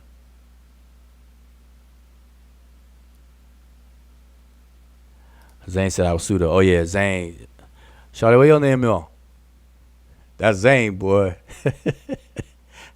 I heard it. What your name is? All right, I'm trying to get down to more present conversations. So let's see. DNA tribes. Yeah, see, that was a slick way. I'm telling you, I've been doing this long enough. I've been doing this for a while, and I know what's gonna happen when certain things are said, whatever. All right. So Majay El Bobab, were there any pharaohs targeted by an assassination attack who survived it? That's a good question. That is a good question. That's a good question. I don't know. I don't know off the top of my head, so I can't answer that. But I know you're aware of, because you say survived it, and I can't recall. So nah, I don't know. But I'm sure you're aware of some kings that were said to have been assassinated. You know, Ramses the Third, I believe, by slit his throat, and even more, you know, relatively recent findings through the technology of scanning his mummy. They found scar tissue and or things around his throat, and I think his neck bone or whatever the case is, that indicate that his throat was slashed. You have Sekenere Tao, who was I think killed on the battlefield. But when we say assassination, I think, you know, there was attempts. But hold up, I think I'm drawing a blank, Medew, but when I first read your question, there's one instance where someone was even taken to trial for making such an attempt. I just don't have top of my head any more information about that. All right, so apologize for not being able to deal with that. Now, you know, if you find out before we finish, then bring it back up. So that was the whole ploy right there, boy. The whole ploy was to ask me the question about DNA, to bring up DNA. So here, let's see. Woo, incorrect. I pointed out genetics because you fight it, and then you disagree with language families. You are projecting right now. I point out genetics because you fight it. Okay, so again, let me make this crystal clear. I do not fight against genetics. I do not fight against DNA or biogenetics in general. I do not fight against that at all. I have full-on videos where I'm talking about DNA. I'm talking about DNA in various different situations, just not in the wrong situations. So I don't fight against genetics. What I fight against is how I answered you the first time, is that I fight against the misapplication of genetic information and the tools on the biogenetic side, biological anthropology side of things. The misuse of those tools and that information, that's what I fight against, as everyone should. So, and I disagree with language families because the language families that you're familiar with are not language families. They're language phyla. Language families and language phyla are different things. So I would suggest that, you know, you read up on these linguistic issues, so you know, become more familiar and we can have a better conversation. So these language families and things like that, they're not actually language families. All right, so keep that in mind. Now remember this. I'm gonna give you a tip that, and I'm using these words with intent. A phylum, in linguistics, when you hear the word phylum, a lot of specialized terms within linguistics are borrowed terms from biology. So you have phylum in the taxonomic list on biology. The biotaxonomic list, where you have phylum, you have if you look up, even with the human taxonomic chart, you have phylum, and you'll have family, or whatever the case is. Phylum represents a very surface, pretty much summarized as a body plan, at the level of body plans. And so these language so-called families are really language phyla, because they were created based on typological features and not genetic features of these languages. And you cannot put people in families unless you ascertain or investigate the genetic material. And so, like I said, these are used metaphorically from biological terminology over into linguistic terminology. So we know languages do not have genes, but they still say genetic. Languages don't have brothers and sisters or a male language doesn't mate with a female language and give birth to a baby language, but we still use kinship terminology within linguistics That makes sense. to MK, your mic is okay. So just keep that all in mind. So yes, I disagree with the misuse of genetic information in its improper, in its wrongful place, and I do disagree with pseudo language families. All right, because a lot of people just don't know the information about language families and things like that. So that's what I'm against. All right, so hopefully that's clear. Keep on going down. Now, to be proactive, I would say for anybody that's interested in discussing genetics and in relation to ancient Egypt, you know, probably at another point we can have that, and then they can come on the panel and even present, because I'll be interested in seeing how, so far what I've heard is just ludicrous, but I would be interested to see, I'm open to being converted. So, do a presentation or something, let people know what is it that you're trying to do, because otherwise it's just discussing things that cannot really be discussed, and then also doing it on the chat. So like on the panel, I think that would be better. But so far I haven't seen anything where what is it like, what is the crux of what people are trying to discuss, or let people know about genetics in ancient Egypt and things of that nature. So that would be interesting at another point. But so far I haven't had anything that is trying to let me know something concrete. Yeah. Rasul, peace to the brother Rasul. I agree with this statement that, and I say this all the time, especially, within the past couple of years, people have been so focused on whether the Egyptians are black or white, which is a completely anachronistic thought pattern and endeavor. People have been so focused on that people are not really getting into the heart and soul of the ancient Egyptian culture.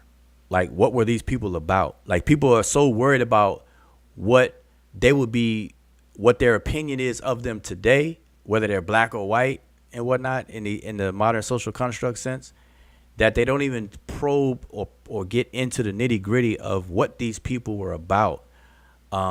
Why did they do the things that they did? How did they solve their problems? How did they last so long? How did they unify in the first place? How did they maintain the unification? Why did they have little disruptions, but certain periods of disruption called intermediate periods and stuff? And how did they get things back together on point? And over 3,000 years, we could look at America. America in its present state is very, very, very young. When I say present state, I mean the 50 states, because we know America, technically they say starts in 1776. But in 1776, the United States was not what its present state is. They had to make the Louisiana Purchase. They had to spread to the Midwest, to the West, and all these other kind of things. I think Hawaii just, relatively recently became part of the United States territories, whatever, Alaska, and all that other kind of stuff. So we have 50 states. If you look at the time period or the snapshot of when the United States became the United States that we know of today, the 50 states, it is way young, even if you take the whole history of the United States. But we're dealing with a polity that spanned over 3,000 years in existence. And we could see in this short period of time of the United States existence how things have changed socially, how things evolved within this very short period of time. So imagine in ancient times for a polity, for a kingdom to last 3,000 years, and all those social things that's going on, all those ideas and developments and discoveries and stuff. Like, people don't even get into all that kind of stuff. People are so worried about whether they black or white. That's crazy. That is crazy to me. That is really crazy to me. But everybody, teach their own, on that. But I agree with that. skip DNA because it hurts you, and say slick because you sneak this into objective argument. Kemet and chill is not my view on language that is not aligned with academia. Oh, yeah, you just giving your opinion about DNA because it hurts. Nothing I said is because DNA hurts. I genuinely said, and I'm not going to keep repeating myself, Asal Ka, that DNA is a very valuable, biogenetics itself is a very valuable set of tools. It answers some important questions, but people misuse it and misapply it to things that it has nothing to do with. So that's my statement, and that's what I said before, and that's what I'm saying right now. It's not because it hurts at all. As I said before, I have full videos where I'm discussing biogenetics fully. So, it's nothing for me to talk about DNA. But you won't see me trying to drink orange juice with a fork. That's what you won't see. All right? That's what you won't see. In the South Card, if you want the panel link is in the chat. So if you want to share with us your superior knowledge about language families and all that good stuff, and even don't bring DNA because it's not a DNA conversation. But if you want to share your superior knowledge of language and languages and language families and all this other kind of stuff and how it's aligned with academia and everything like that, hit that link. It's 1 a.m. It's still early. I got time. I'll make time. Hit that link. Yes, indeed. Keep on going down. Yeah, see, and that's that. So, and then again, to say it's slick because it's exactly what happened. There's no denying it. Anybody in the chat can see it. If they come late, they ain't see it. But your first question, I could probably scroll back up to your first question, Asal Kai. You asked me why I don't include DNA in the conversation, and you asked me that to bring DNA up in the conversation. Definitely. I'm just skipping, going through. Disagree with anthropology and call language family pseudo without a degree in the field. Are you pseudo in this, bro? Like I said, man, you can click the link. You can click the link.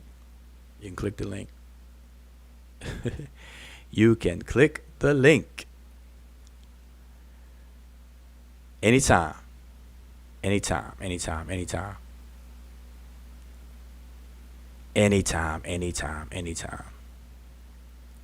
Going down. They are trying to tell us the ancient Egyptians were Mediterranean. No. You know what will solve the problem? But again, it goes back to my original statements when I first started. That remember, this community of these YouTube channels and stuff like that, remember, it's part of a conflict. The at the core of all of this is conflict. Remember that. Conflict community. We are witnessing a conflict community. So there has to be conflict.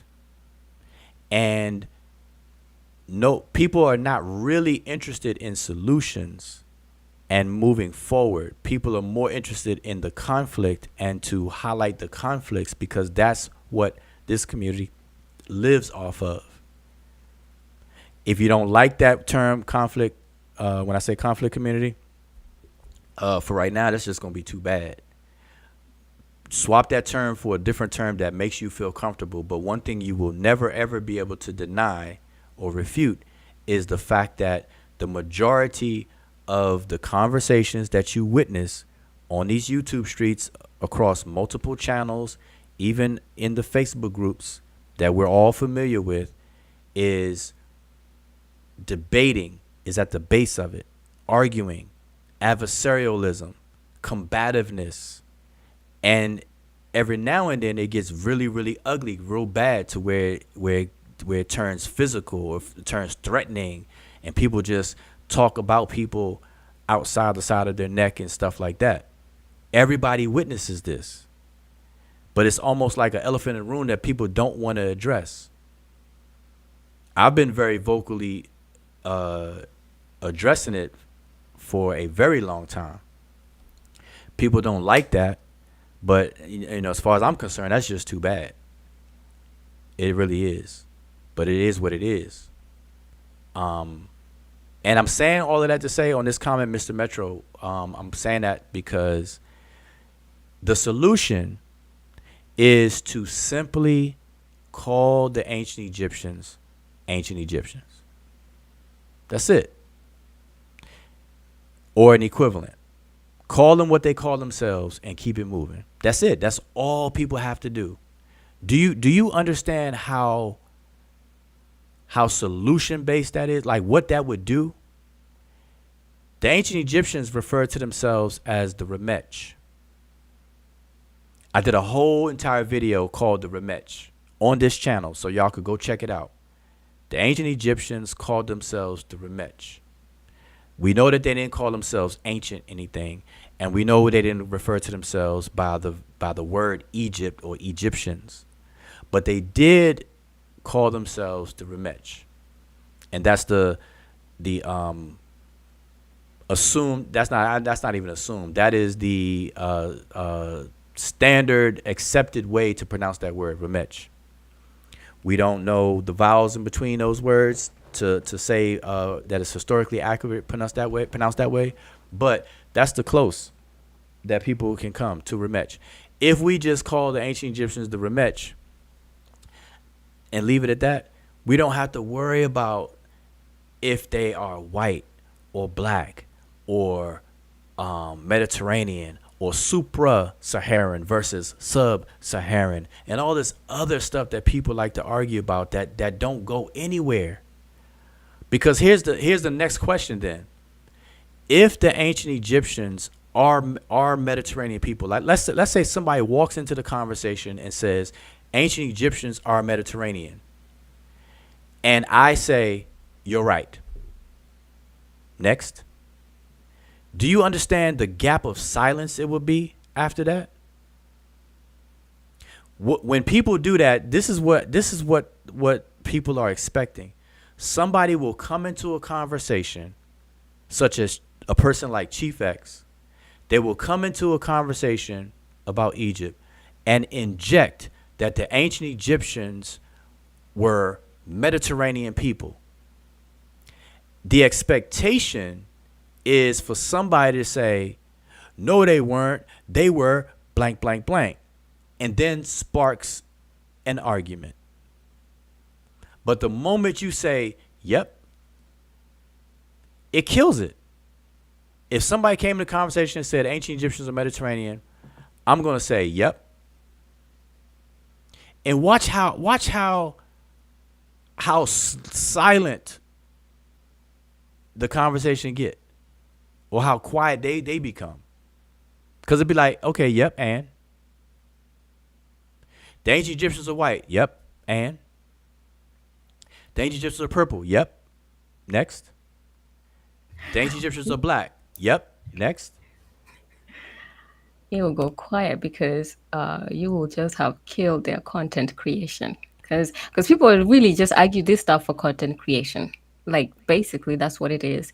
And obviously the content creation happens because then when you argue that, you expect pushback from it. So, hence the conflict community. So people argue. Yeah. So that, and that's why, like, when you say that, okay, we're going to start having conversations where we start from a point of agreement, you notice how uncomfortable that can get, because once there's agreement, then it forces people to move conversations past something else and start really discussing the meat of what this is. And because people are not really prepped or or skilled enough to go beyond that, so then it becomes awkward. And I think from now on, I guess let's just start doing that. You did that. You gave the team Africa, you gave them their trophy. You need to make a new Yep. trophy for the Mediterranean people. Give them their trophy, and then Yep. and then let's just be very like, because it's not even just let's be. I think because even today you've really tried to avoid conversations that lead nowhere, that are that are mostly like conflict mode kind of conversation. But you see how that still gets injected, because that's really what drives people's interest in these kind of things. Other people, I'll just say. So we'll start doing that. So if you want to do DNA, hey, or start up a channel, discuss your DNA and ancient Egypt, and then get your viewers and all that kind of stuff. And then when you come over here, definitely DNA, because we don't want to actually miseducate our people. We'll just be concretely honest and just say, no, we're not having that. If you want to say the African, you got your trophy. Though, if you want to say the Mediterranean, you got your trophy. Yep. And all that kind of stuff. And then let's just move the conversation, because we need to move the needle. I mean, not just we do that, but on the live channels, on the live sessions here, you will get. Sometimes we are lucky. We don't, we get the characters that have like good questions where we can get intriguing stuff. And I think that's how we kind of started out today.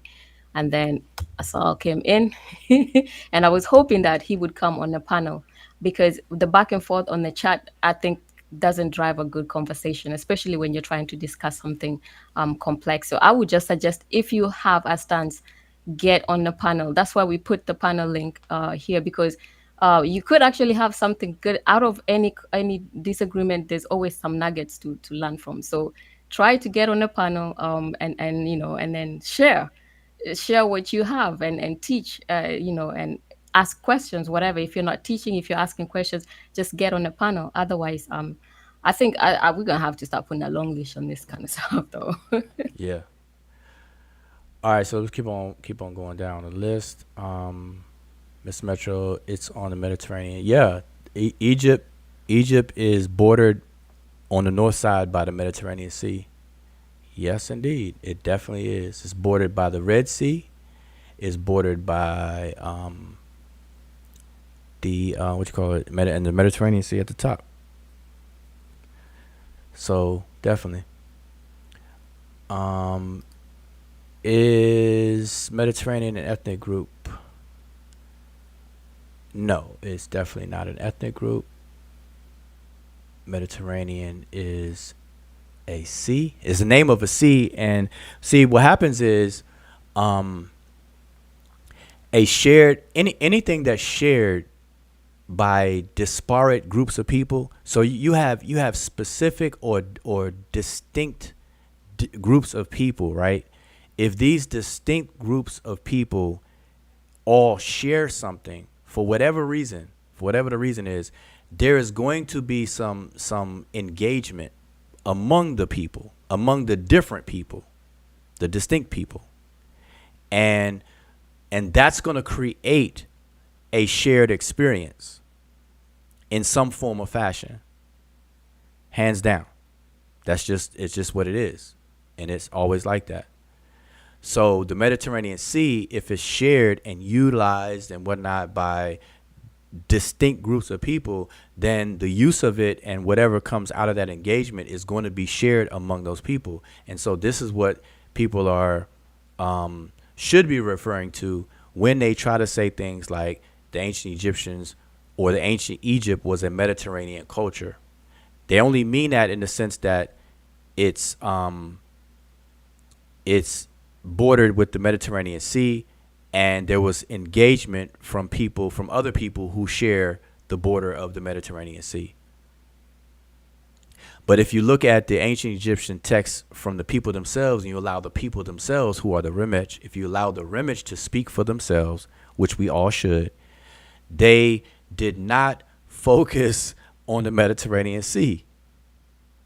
So it's weird for people to emphasize. I think people are overemphasizing the whole Mediterranean aspect, even though geographically it's right there. Like, we all can see that and know that. And in that sense, that's a true statement. But to say the culture is Mediterranean, that is a dig, a stab. And I know I've been doing this for a long time. When people say that, they're trying to start an argument. because they're saying that to push back on the anachronists who are trying to say that the ancient Egyptians are black, or the ancient Egyptians are sub-Saharan black Africa and this and that. That gets into all of that silliness. And like I said, by now we should have matured enough to where we don't have to talk about those silly things for 2 more years, 5 more years and stuff like that. It's gonna get you nowhere. It's so juvenile at this point. That's like elementary. That's like what you first say when you first become aware, when you first get out of Christianity and you try to look for information. Those are the first things you argue with. Oh, the ancient Egyptians are black. That's like stage 1. Like, come on now, we are beyond that. Asao Ka says, "Woo, good conversation. Let's not argue. We need to be united at the end." Of course, but at the same time, I'm not a person to say let's agree to disagree either. So if there's a disagreement, I'm a person that want to have a conversation about it though. So what I want to know is, whenever you can, I want you to show and prove what I said about the pseudo language families. If you disagree with that, I want you to show and prove where these language families are valid genetic language families. Just show me. I already know you can't, but I'm just gonna put on a record that I asked you to do that though, because you said you disagree with me on that. I'm confident that you just don't know enough about it. Very confident. That's why I said click the link, because I got slides right here right now with books from linguists that will tell you. For example, Niger Congo, it's a super language phylum or macro language phylum. It's not a proven genetic language phylum at all. It's not. Nilo-Saharan either. It's not. Afro-Asiatic either. It's not. None of them are proven genetic language families. None of them. Every historical comparative linguist says so and says this, and got citations for days. See, the thing is, and I've spoken to it on videos. Asar Hotep has done full-on videos, because that's his thing. So he's done a full presentation just on that topic alone. So, I mean, just check those out. So check out his channel. I don't know, maybe MK could find one of the videos. I'm going to keep going down. Before the Romans came to Egypt, how were they connected to Egyptians? Okay, y'all having your own conversation.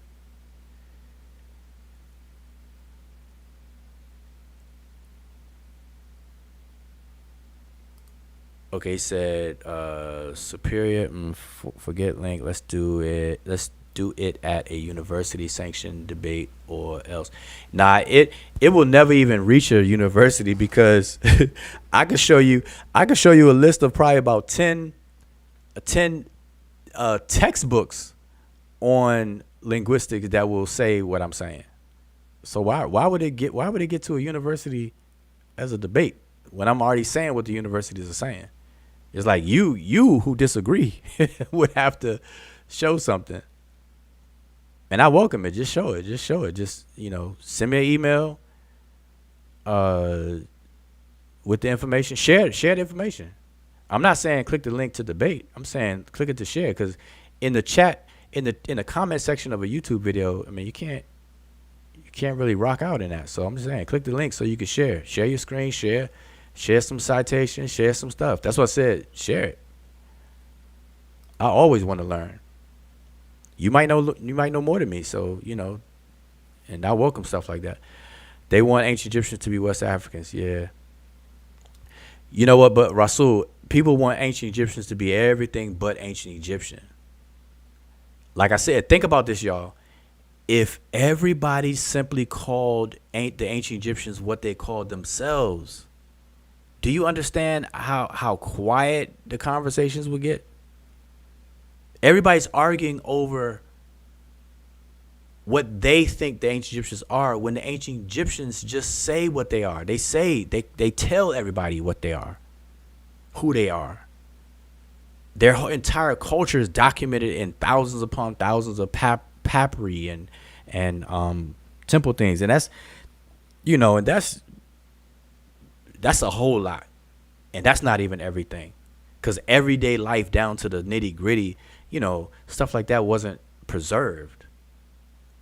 The preservation of things, temple walls and stuff like that, and papyri that came out of tombs and things, but the people who couldn't afford those things and the preservations, that's lost to history forever. So just think, boy. Let's see, keep on going. Babylon Done. Peace to the brother Babylon Done. Asal Kha says, he's talking about me. I am a part of the conflict community who are mostly African Americans that don't respect diversity in Africa. What? That's insane. Asal Kha, you definitely, and I'm not joking with this, seriously. You definitely have me confused with somebody else, because I advocate diversity in Africa. I'm the one that's saying there's no one way to be African. I'm the one that's saying that we need to stop talking about Africa as if it's a country. There are over 2,000, over 2,000 languages on the continent of Africa, and almost the same number of different ethnic groups on the continent of Africa. I'm always speaking up on that. Like I am so anti simplification of Africa. I'm so anti simplification of Egypt, of ancient Egypt. People talk about ancient Egypt like it's just like it could be summarized in 2 sentences. That's crazy. So Nah. Seriously, if you keep going and read Asal's comment, I'm just like, at this point you just have to use him for entertainment, because you don't know if he's being just unintelligent or he's actually just being funny. yeah, that's what I'm saying. I like I'm gonna take it as a serious comment, and all I can say to it is that Asal Kha, I'm not even sure who you are, but I can confidently say that you are definitely mistaking me for someone else. Because if you listen, if you come on any of our live streams or look in our archives, what I say and stuff is the opposite of what you just posted here. That oh, wait, you said you are part of the conflict community who are mostly African Americans that don't respect the diversity of Africa. Right. I am the complete opposite. The complete opposite. I'm the one that's talking about the diversity in Africa. And there's no, like I said, there's no one way. And speaking of DNA, since you want to focus on DNA, on biogenetic side of things, Africa is even on that sense the most diverse place on the continent. I mean, on the planet. So come on. I mean, see now that's what I don't appreciate, when people put something on me that is complete opposite. Like, hey, you got to at least be like horseshoes and get close, or whatever the case is. Get close, but you're not even close. I guarantee you that anybody who has spent time on this channel, I don't even have to say it, everybody and their mother would disagree with that statement if you try to apply that to me. As far as diversity, you don't respect the diversity in Africa. That's insane. That's insane. All right. Anyway, keep it moving. Modern Egyptians are the ancient Kemet. Period. Okay, I don't know what you mean by that. Modern Egyptians are I guess you're saying the modern Egyptians are the ancient Egyptians. They are not. Because what makes an ancient Egyptian and an ancient Egyptian See, that very comment right there is a biologically driven comment. So I hope everybody sees that. So I'm gonna highlight this and underscore this. That comment right there, for anybody to say that the modern Egyptians are the ancient Egyptians. I know he has ancient Kemet there, but when people say the modern Egyptians are the ancient Egyptians, they are coming from a perspective of genetics, biology, because that's all they're saying. They're descendant of that. But the problem is, what makes an ancient Egyptian an ancient Egyptian is everything that composes and comprises of their culture and their cultural lifestyle. And the modern Egyptians do not live the culture of the ancient Egyptians. There are some elements there that are very obvious because they live near this. They live on the same river Nile. They have a same agricultural aspect and stuff like that. So you will find a lot of the elements there. They do not speak ancient Egyptian, and there's many things that are missing. They don't have a monarch, a kingdom. And remember, the ancient Egyptian culture, the king of the ancient Egyptian culture, the office of kingship was very, very, very prominent and part of that culture. Modern Egyptians don't have that. So there's some important and very, very, very important elements that are missing. So in that sense, no. Same thing with African Americans here in America. On a biological conversation, say, hey, modern African Americans are, reason why we say African American, because we can trace our recent ancestry to West and Central Africa, predominantly West Africa. But African Americans are not Yoruba. African Americans are not Igbo or things. That's not what makes that a Yoruba a Yoruba. Even if you share or you descend from that, but you're no longer that.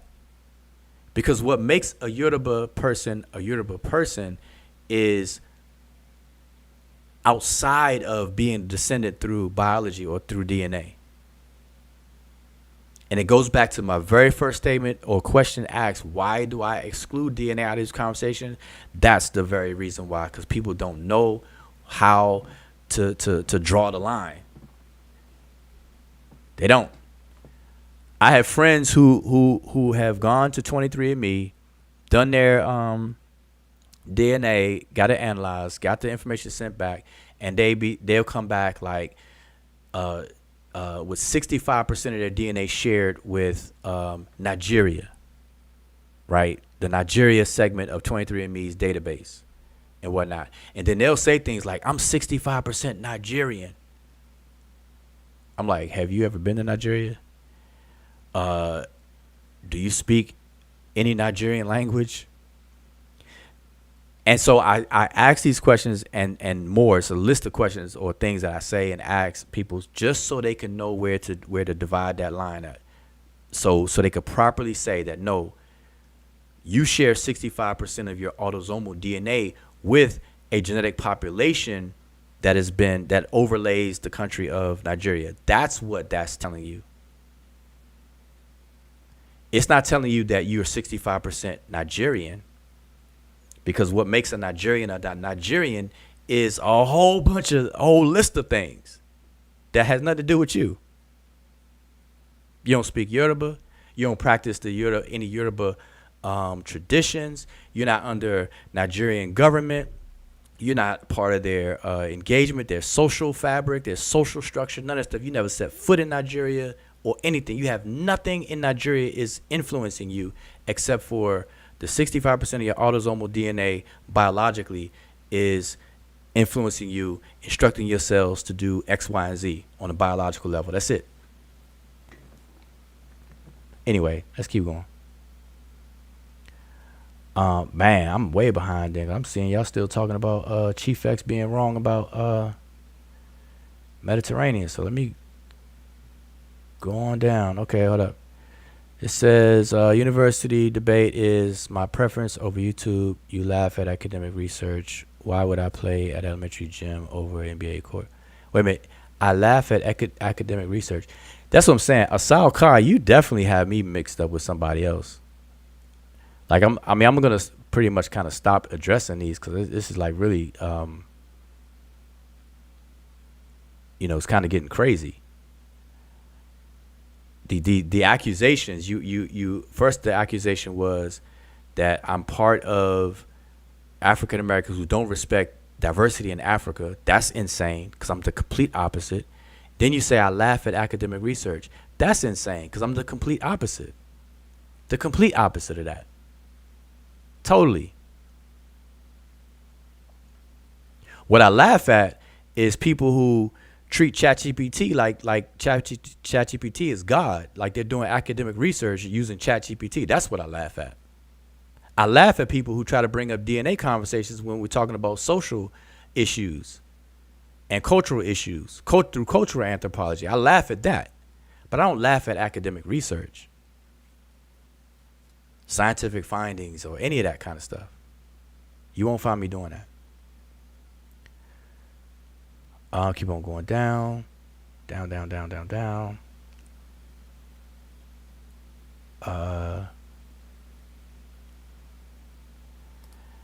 Hit the link. Pseudo language families. Yes, they're definitely pseudo language families.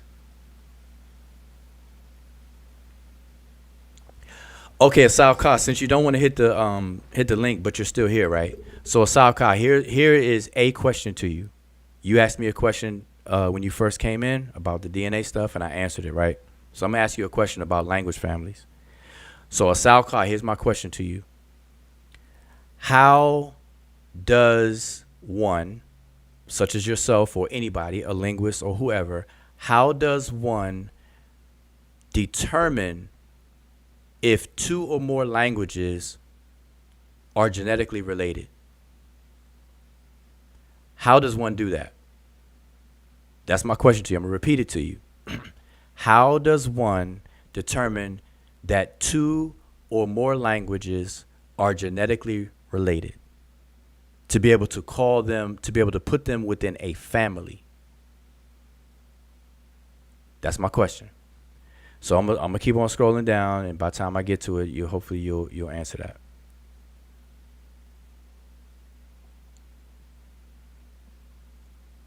Yeah, this guy saying Mboli is pseudo. I know for a fact that brother did not read Mboli's book. I'll bet the bank on that. Keep on going down. All right, Zoo21. So peace to the brother Zoo21. Y'all not getting a lot of wins in language or genetics, to be honest. In language or genetics. So I'm not sure if that's directed to who that's directed to. So I'm going to keep on going until I can figure that out. 42 tribes. The pre-dynastic Egyptians were related to Copts, Central Africa, and Iraq. That follows Mboli more than Greenberg. I'm just saying, Asal Ka, just saying. All right. See, people have fallen for the genetic conversation. And this is going to be archived. This is a perfect example of how DNA comes up in these conversations and you can't do anything with it. Everybody's saying the same thing. It has nothing to do with it. Genetics, ancient Egyptian is E1, B1B, and the language, they are Afro-Asiatic. Again, what's your point? All right, don't know. See, people having conversation. Not saying much. All right, 41 tribes. Oh, peace to the brother, 41 tribes. They are Afro-Asiatic by Greenberg's method, and Mboli used historical comparative method. Yeah, people are just not really. I hope people know that Afro-Asiatic is a label. Well, I'm not even gonna say nothing. I'm just gonna wait for somebody to hit that link, man. or another show. We're gonna do another show. As a matter of fact, I'm gonna get with Asar Imhotep, and I'm gonna find out when Asar Imhotep is free. Not only is he free, but I'm gonna see if he's free and willing to have a vape session, smoke session, fire session, where everybody and their mother tries to bring the smoke. I'm gonna see if Asar is available and up for something like that. Because, and I'm saying that because these things have been done before. Presentations have been done before. And what I noticed, I've been doing this for a while, and what I noticed is because these videos and presentations are spread over multiple YouTube channels, people miss it. And on top of that, people don't go backwards in the archives to listen to older videos. And I get it. So every now and then, certain things may need to be presented again or repeated. So I'm going to check with Asar, see if he's willing and able to do that. In a way, between the both of us, in a way where people can actually learn from it. Because like I said, I don't think these things are worthwhile unless I can make it into a teaching moment. And other than that, it's like, listen, you know, I get on my John Henry Clark, like, you got to bring me your teachers.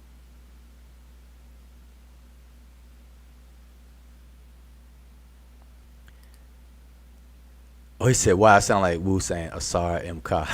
No, yeah, Asal Ka, yeah. It sounded like. Okay, Zoo 221. None of those supposedly close Afro-Asiatic languages can show a consistency found West Central Africa. All right.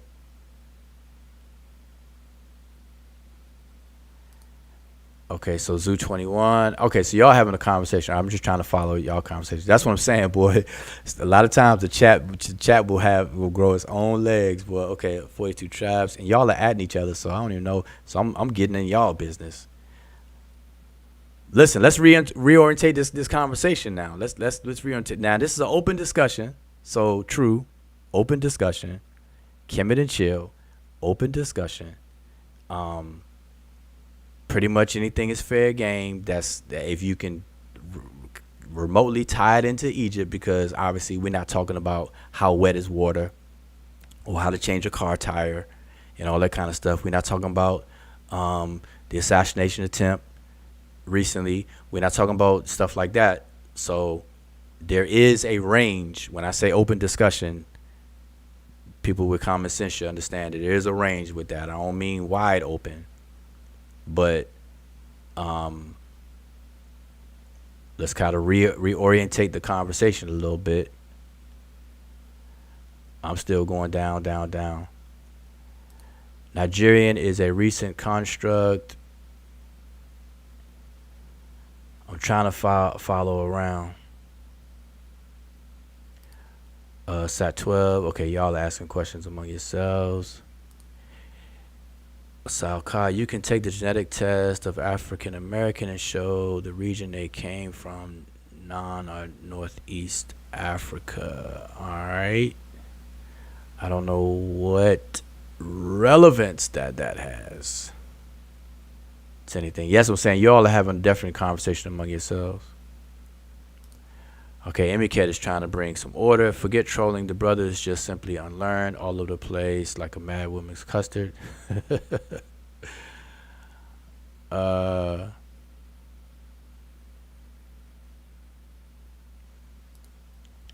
Rasul, who actually understands ancient writing, or rather I would say who can actually interpret ancient writing carved on stone. Well, that's what this channel is mainly about. The ancient Egyptian language. Where is Shazmu Patah when you need him? Shazmu Patah had a question, and he wanted to go over something. So I wonder if he was able to find some stuff. Let's see. Sat 12 degrees don't mean intelligence. I should have not said that. Okay. All right, Jay. Peace to the brother or sister Jay. I'm not sure. So excuse me. I'm just like peace to Jay. Why are you still entertaining this dude? These aren't good faith arguments. Just block him. Okay, I am going to take your advice, but I'm not going to block anybody. I don't do that.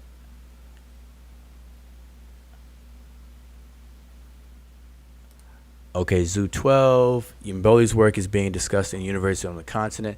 Yeah, Zoo. I said Zoo 12. Zoo 221. That is very true. Not only being discussed in universities, but being used in universities on the continent and here in the United States as well. Quiet as it's kept, you know. And what people don't understand, right? I will say this. Let me say this and make this clear to everyone. And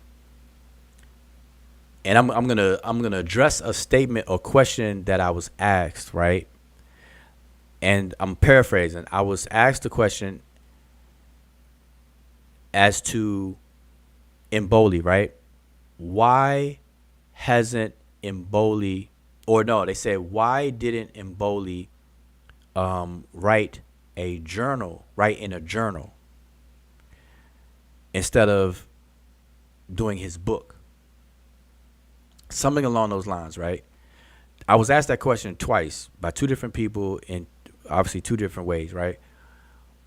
And usually when I get asked a question 3 times or more, then I usually discuss it live because I don't want to keep repeating myself to individuals, right? So I'd rather talk about it live that way, because then it must be, if 3 people ask the question, it may be a thing, right? Maybe something that more people are interested in. But if it's one question, whatever, I don't do that. But anyway, this particular question was asked of me twice so far. And the question was in regards to Mboli, Jean-Claude Mboli, why did he do a book instead of writing in a journal? And so I answered that question twice, and I'm paraphrasing myself, but the answer is very simple, that journals have their purpose. There's pros and cons between a journal. If you had to choose between a journal and publishing a book, there are pros with both of those, and there are cons with both of those, right? And you have to be practical, and you have to weigh the two. Okay, so when it comes to the work that Mboli has done, which is to utilize the rigidness and the rigor of the historical comparative linguistic method in order to compare 2 or more languages to see if they are genetically related, et cetera, et cetera, et cetera.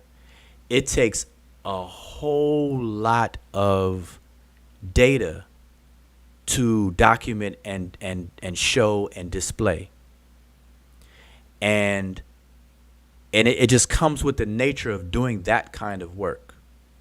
And so it is completely 100% not practical to represent that work in a journal article, because it's not going to fit.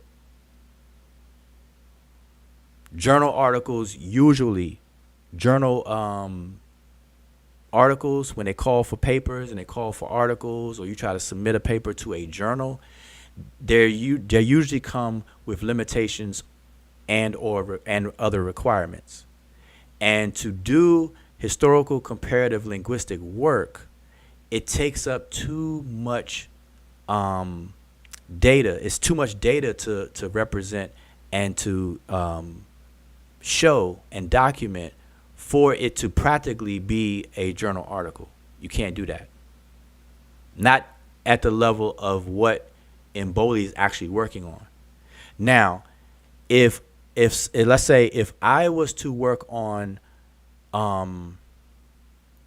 let's say the normalization of a verbal form. See, that's more way more narrow and way more specific. And if I did some work on that, like the normalization of a particular verbal form in a particular language, that type of work can fit within a journal article, because the space limitations that I would be governed by it would allow me enough room and stuff for me to lay out the full argument, the full premise, the full structure and everything, and what I'm trying to get across.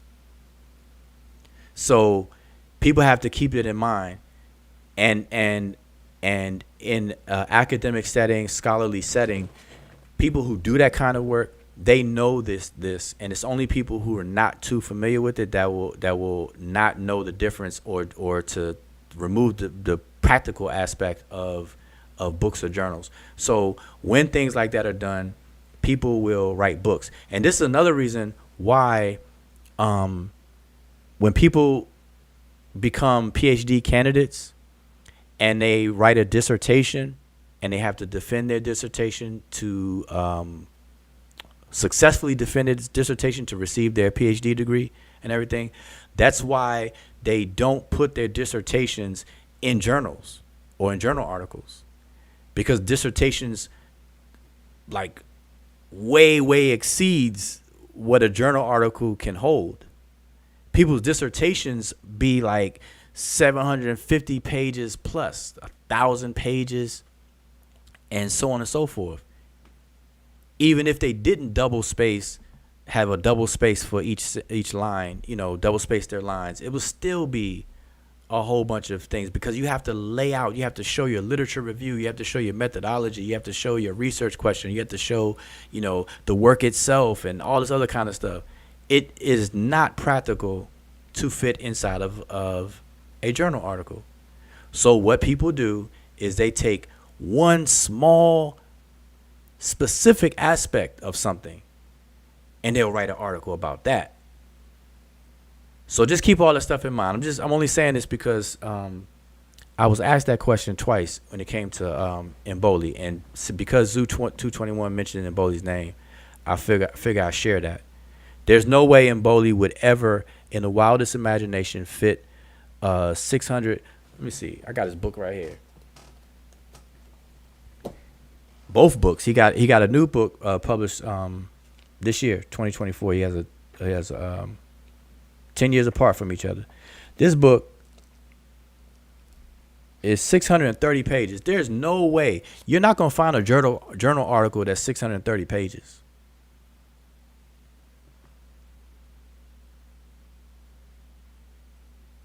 If you find a journal article that's 630 pages, it's going to be the only article in the journal, and then you might as well just say it's a book.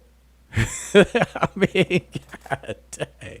Like, it's crazy. And I'm laughing because one of the people that asked me the question, they asked me the question trying to belittle Mboli. Like they don't, They just like a Sal Ka, they say Mboli is pseudo. Why didn't Mboli write a journal article instead of writing a book?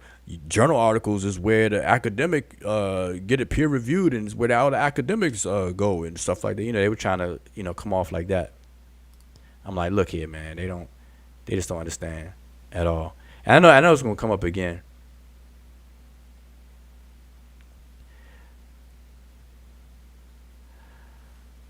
I'm going down. So peace to Mutwa or Batwa.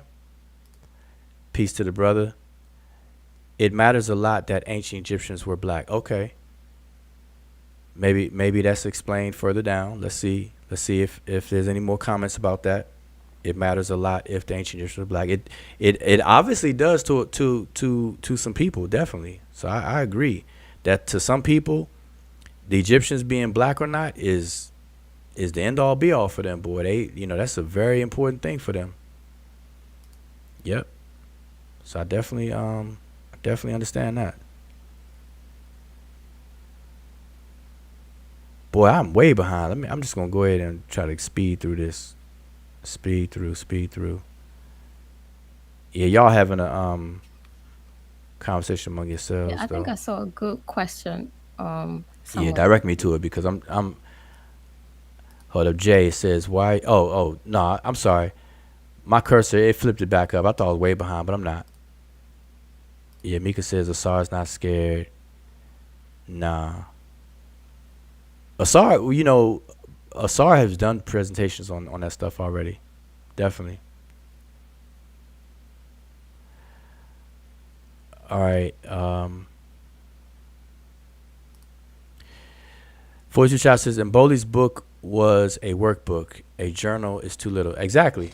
And that's what people don't understand. And that's how you know that's the level of the ignorance that is. And that's what we have to fight. That's what we have to fight. You know, we have to fight the ignorance that's there. You know, people have the wrong assumptions for the wrong reasons, and it's all due to ignorance. They don't, but that's a good point. Mboli's book is a workbook. Mboli's book is actually the application of the historical comparative method, all of the workflow and procedures of it. And he utilizes 14 African languages. He starts off with 6, creates the hypothesis and everything like that, does the work, and then uses 8 other languages to test those hypotheses to see if they're successful or not, and everything like that. And all of that is outlined in the book from cover to cover. As you read from cover to cover, you're literally walking through the historical comparative method right then and there.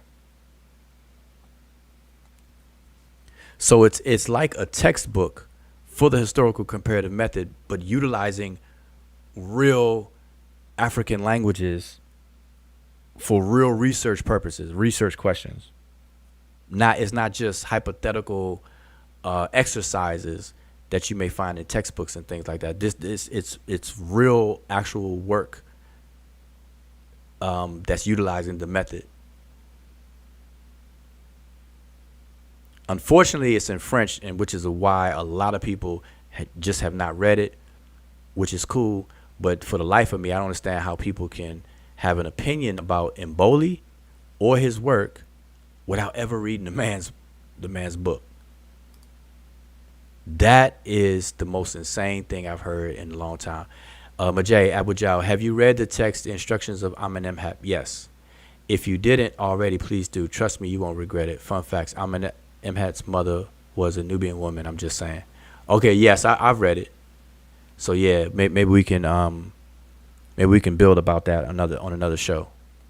So, Majay, are you on Facebook? If you're on Facebook, join our Facebook group. Emiket, if you could put the link to our Facebook think he group. already joined. So Oh, you did? Okay. yeah, I joined Okay. a few weeks ago, but I'll put the link still. All right, that's good. That's good. Yeah, maybe we can build on that. The instructions of Amenemhat. Yep. Ancient history with Obi. Peace to the brother. Hotep. I'm going to keep on going down. Sesh, okay, another question. Are the Yoruba, Nok, Igbo, etc. Black African cultures? So wait a minute. Are the Yoruba and Igbo, and I'm assuming these are Nigerian, over there in Nigeria, are they Black African cultures? They're African cultures.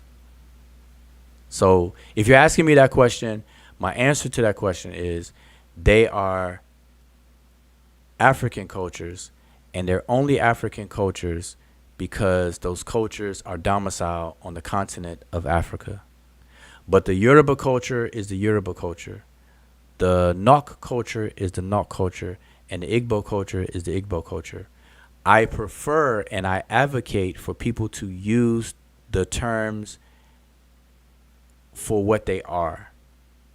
I do not advocate for people to be anachronistic and apply modern social constructs and the pitfalls, because what happens is when we apply modern social constructs, even though Yoruba is not an ancient, they're still, Yoruba live and kicking right now.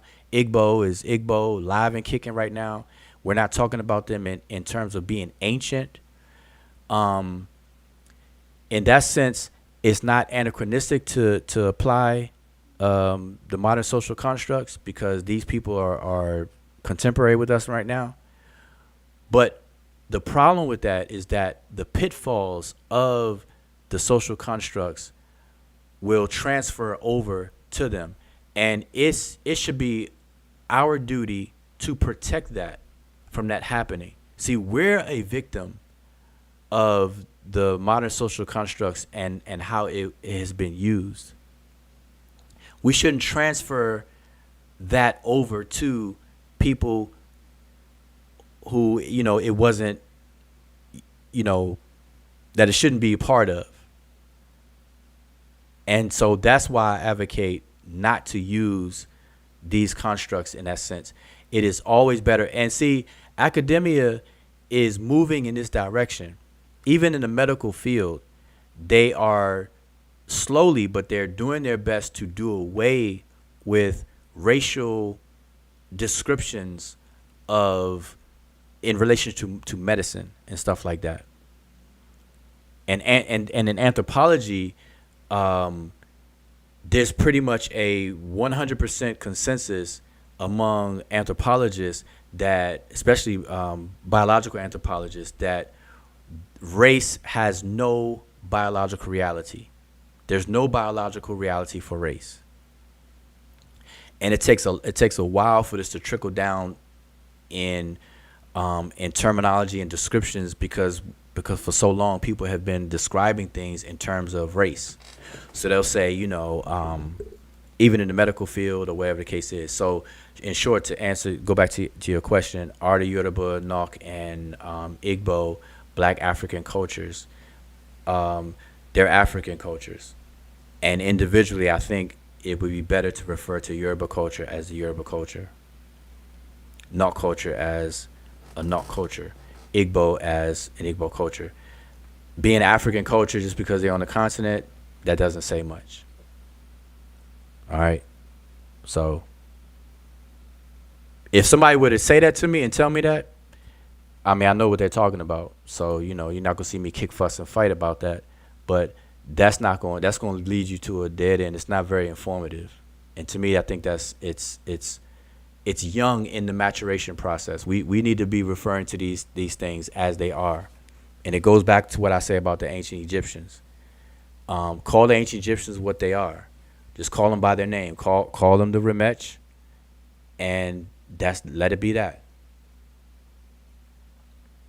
That's just it. Solves all the problems. Call the Nahisi, the Nahisi. Call all these different people by their names. It will solve a lot of problems. A lot of problems. Facts. That's a hefty text because of the research question. Oh, yeah. In Boli's text. You know what? Zoo 221, I'm going to start asking people who bring up Mboli's name. I'm going to ask them, what was Mboli's research question in his 2010 work? That's what I'm going to start asking people. What was his research question?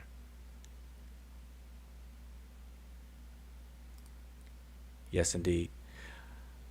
One dude, Mboli is more correct than history and linguistics. Laughing my ass off. Disrespect your ancestors because you want to claim their history. Yeah, it must be something else.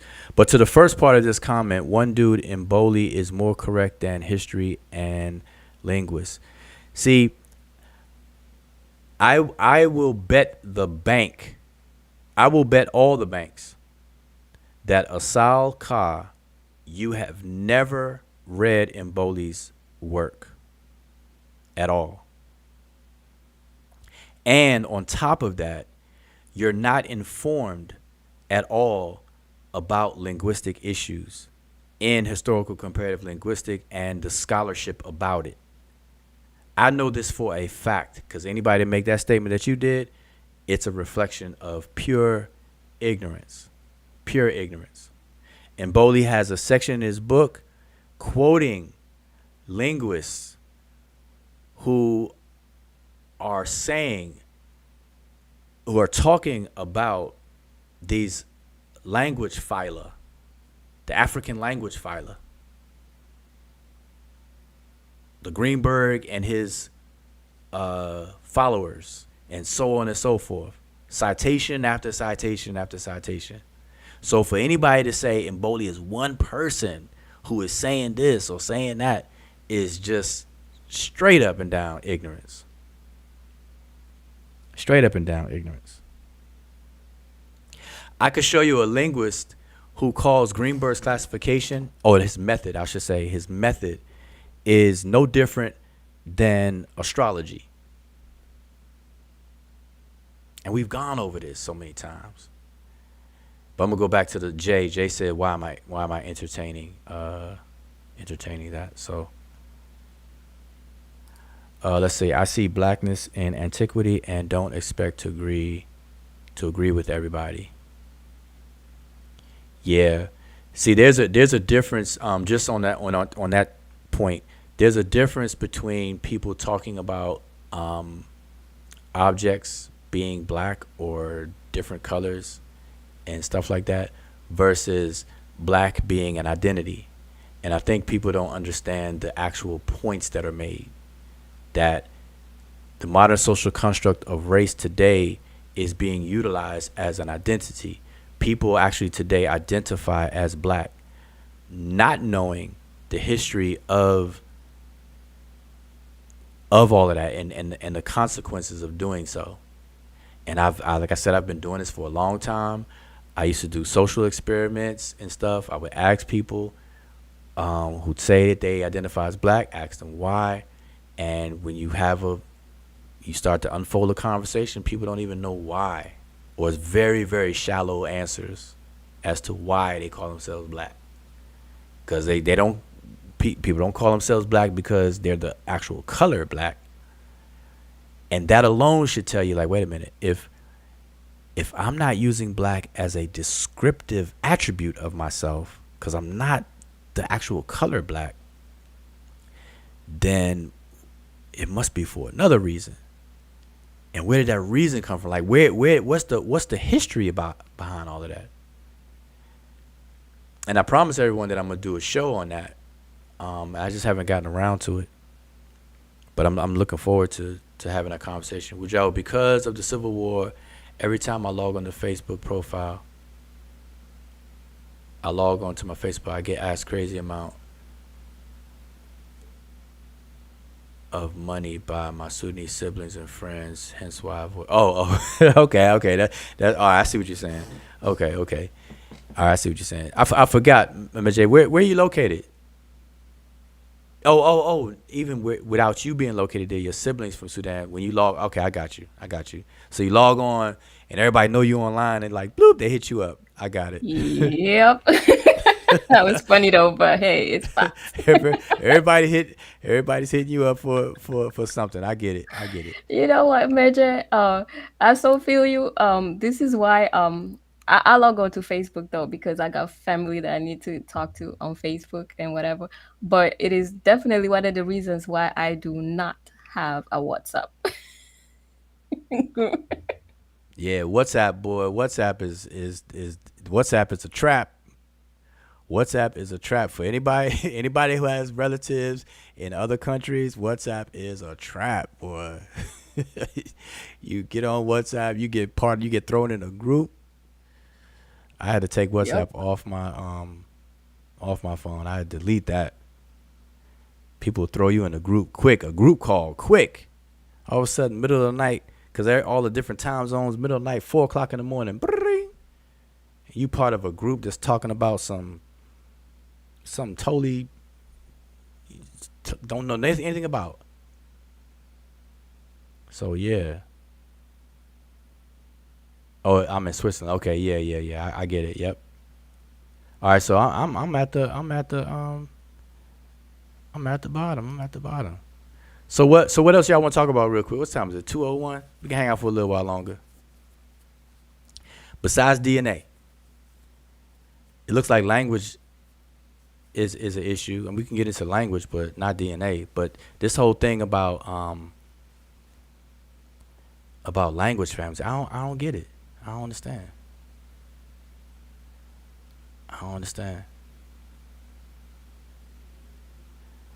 So, all right. So I'm caught up. So I'm caught up. So I'm caught up in the conversation. I know y'all having a conversation among yourselves and everything like that. DNA. So let me just repeat a few things. So early in this conversation, I was asked about DNA. DNA is a beautiful well, biogenetics or everything on biological side of anthropology, I think is a beautiful disciplines. They're beautiful. I have an interest in it. I deal with it. I've done videos on different aspects of DNA, mostly dealing with genealogy, because I helped a lot of people deal with their ancestry reports who didn't really understand it and or misinterpreting it and stuff like that. So I've definitely helped people with that. And in doing so, I had to explain a lot of things surrounding DNA. And from there, I actually talked about, like, I've done shows about how two siblings don't have the same ancestors. And that's very weird sounding. Like, people are like, what you mean? Well, Jao, you tripping, you pseudo. So then, I have to show it and explain it. So I've done shows about that. I've done shows linking that into people doing ancestral worship and setting up shrines for the ancestors and all this other kind of stuff, and the difference between genetically related ancestors, personal related ancestors through genetics versus people just using the term ancestor for equating it to a dead person versus a related deceased person who contributed to your DNA and stuff like that, and how two siblings don't have the same ancestors. I talked about twins, how I utilize twins to show that these social constructs don't match up with DNA, because I can show you two twins that are DNA on the DNA side identical,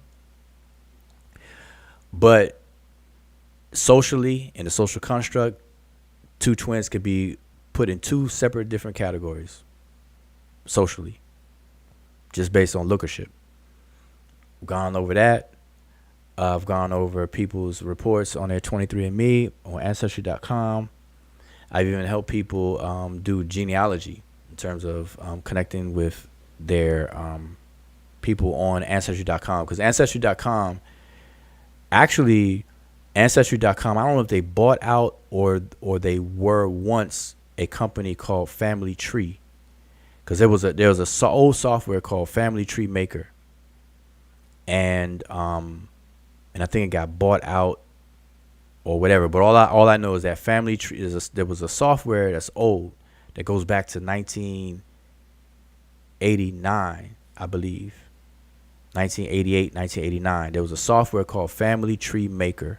Y'all could look it up. That's got incorporated into Ancestry.com. Like, all of that stuff is now all up into one, and it's really good. So, but I've done videos explaining why people, when they get their DNA test results from different companies, why they're different. Because some people tried to say that's a sign that it's pseudo, that it's wrong. These DNA companies make things up. Like, it's not right, it's not accurate, it's a waste of time, and all that other kind of stuff. So I've spoken on that, done videos on that. Those videos are on the Lost Amara Squad channel or whatever, Amara Squad Facebook group, though, and stuff like that. Some of them on my personal YouTube channel. If you go to Wujao YouTube channel, you'll see some of those. So anyway, so that's that about DNA. So, I don't run from a DNA conversation ever. But trying to apply DNA on social issues, topics, ethnic topics, and things of that nature is just doing 90 miles an hour to a red light. You're not going anywhere with that. And it's a waste of time. And languages. It's a waste of time. Nobody does that. All right, so let's hope everybody understands that. And I hope everybody understands that. Might as well hop on the panel. You could have been debunked. Okay, yeah.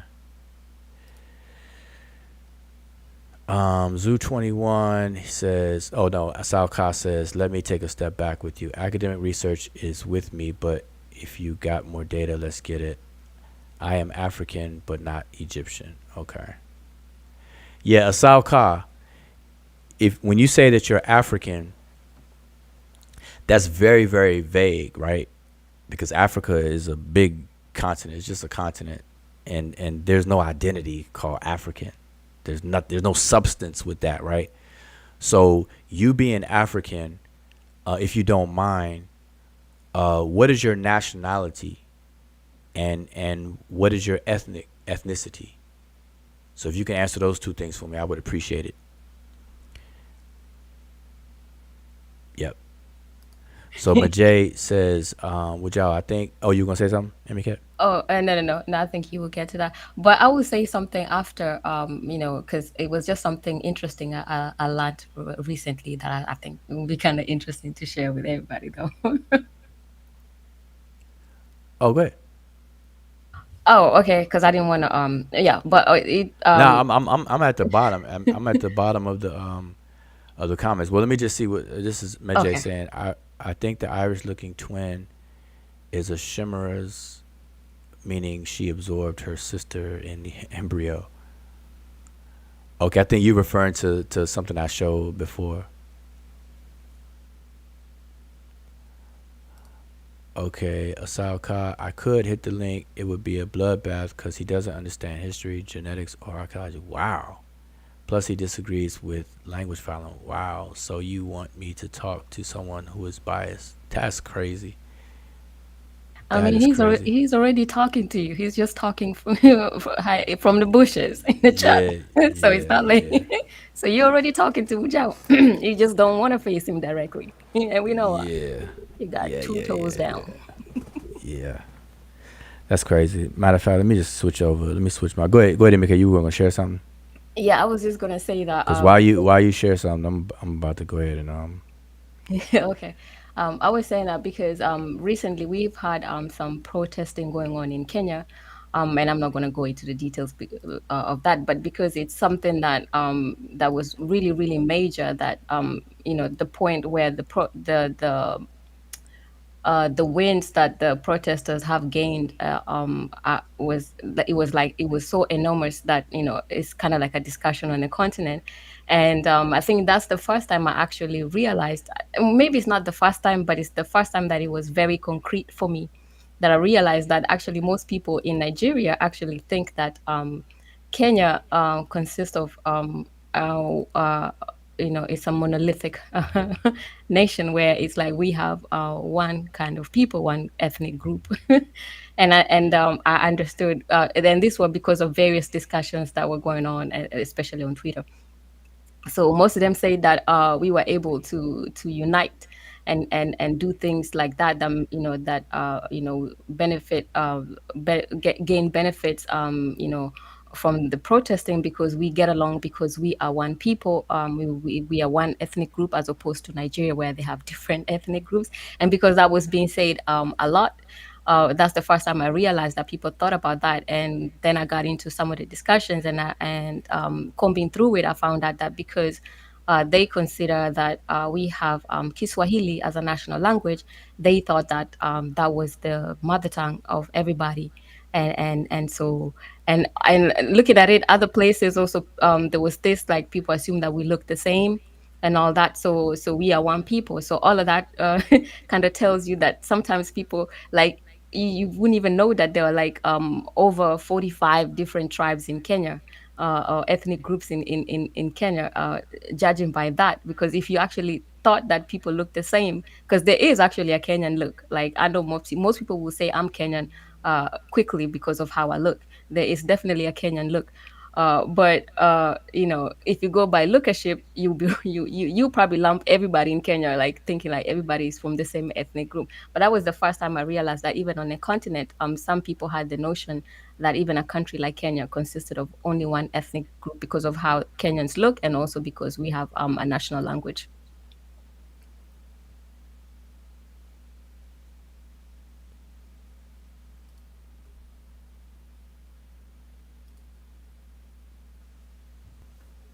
Okay, and I think Ujao is still searching for what he's searching. So, how many people in the chat actually thought that Kenyan people are like one people? Other, because I know most people here know, because I've discussed a lot about the different ethnic groups. But if somebody else is new, or you, Excuse me, MK, can you hear me?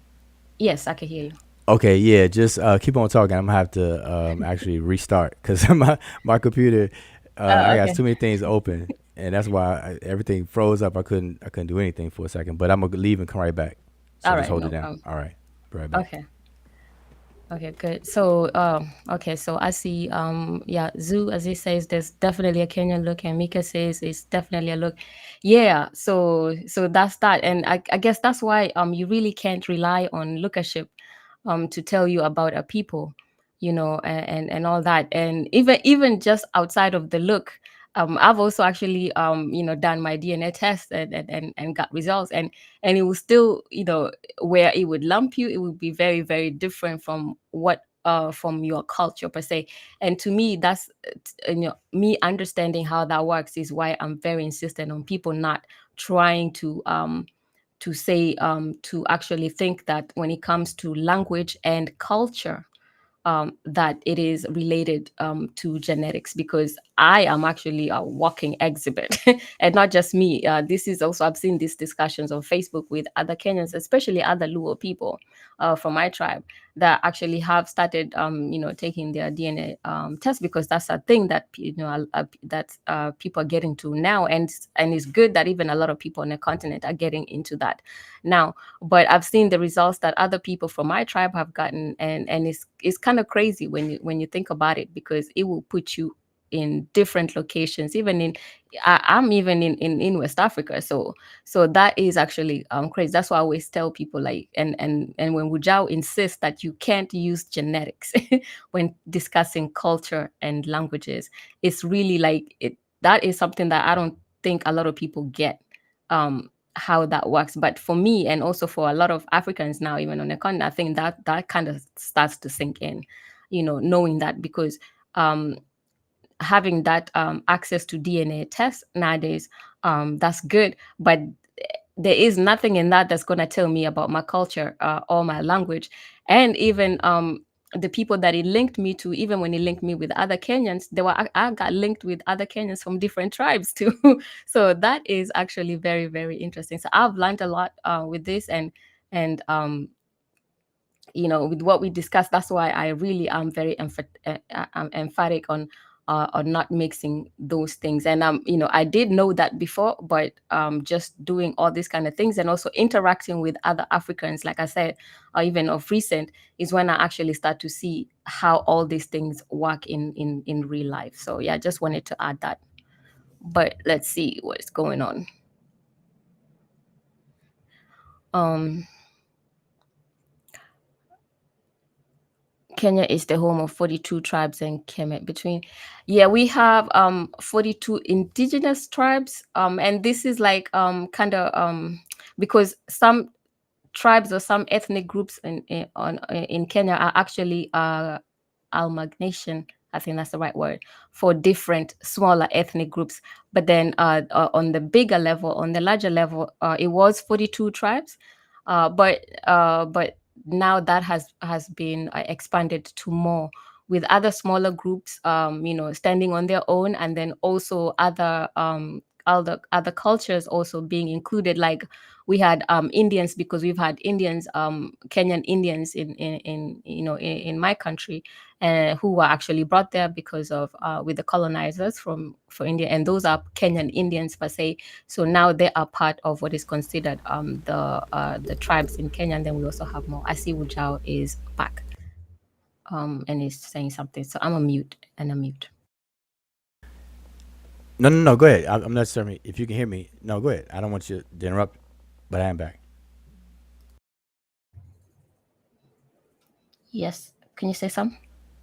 No, I was saying I didn't. I am back, but I'm not interrupting. You can finish your thought. I Okay. mean, finish what you were saying. Okay, yeah. So we did have 42 tribes, but and that kind of ties with the 42 gnomes or whatever. But now we definitely have more. So there's that. Just so that's why I usually say 45 plus, because it's kind of, it's iffy. There's more. Okay, so yeah, I missed what you were sharing and just now, but I think this comment is still stayed on the screen while I was gone from Asal Ka. Yeah. Yep. Does sound like I'm saying Asarim Ka, Yeah. What a but shame. Asal Ka said, "You disagreed with too much African history for me to answer that. How many languages in Ethiopia?" Okay, I don't know if that's directed to me, but what I was looking for was the answer to my question. Asal Ka asked you two questions tonight. My first question to you was, how does one determine if two or more languages are genetically related? How does one do that? All right. What's used to accomplish that determination? That was my first question to you. And if you answered it already, I apologize. I missed it. So if you could re-answer, if you don't mind, if you could answer that again. My second question to you was, because you said you're African, that is way too vague, and it feeds into the tendency to treat Africa like a country. A lot of people do that, and to avoid that, my second question to you was, what is your nationality, meaning what country are you in, and what is your ethnicity? That was my second question to you, and so I'm looking for your answers. And as you may be aware, I had to leave and come back, because I see you say you answered it already. So, Emiket, did you see an answer to those? Because I had to leave and come back, and so I don't see the comments prior to how high I can scroll back. No, let me see if I didn't scroll that far. I can look while you talk. Okay, yeah. But it would be a lot easier, though, and save time if Asal Ka, if you could answer those. Unless you type the whole paragraph, I don't see it. It shouldn't be too much of a problem for you to answer those again. Because as a matter of fact, let me put this overlay back there on the screen. That way, if you answered it, it will be here on the screen. All right? So I look forward to your answers on that. Appreciate it. And in the meantime, I'll look for it. But, yeah. So that's that. What else? What else is going on? Anything else? It's 2:20. I think we got 10 more minutes. So we got 10 minutes, y'all. Yeah. Okay, so he did answer. He answered by not answering. So he said, "You disagree with too much African history for me to answer that. How many languages in Ethiopia?" LOL. Oh, that I already had that on the screen. That's what I thought. That's what I had on the screen already. Yeah. Other than that, ain't nothing. So I'm gonna go with Zoo. He said it's from the hood. It's from the hood. He pretending to be from he's one of those pseudo Africans. That's what you're saying? Pseudo Africans. So yeah, so Asal, I'm waiting for your answer though. Waiting for your answers. There's two questions. As a matter of fact, let me go ahead and let me put this back on here. Turn my screen back on. Yeah, I'm gonna have to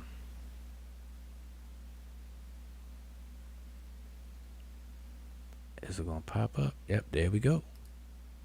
All right, back in full effect. So remember the two questions. Asal Ka. How does one determine if two or more languages are genetically related? Okay. What's the method in doing that? That was one. The second question, being that you said you are African, and I'm only going by what you said, I'm asking now, what nationality, what is your nationality, and what is your ethnicity? What ethnic group do you belong to, and what nation do you belong to?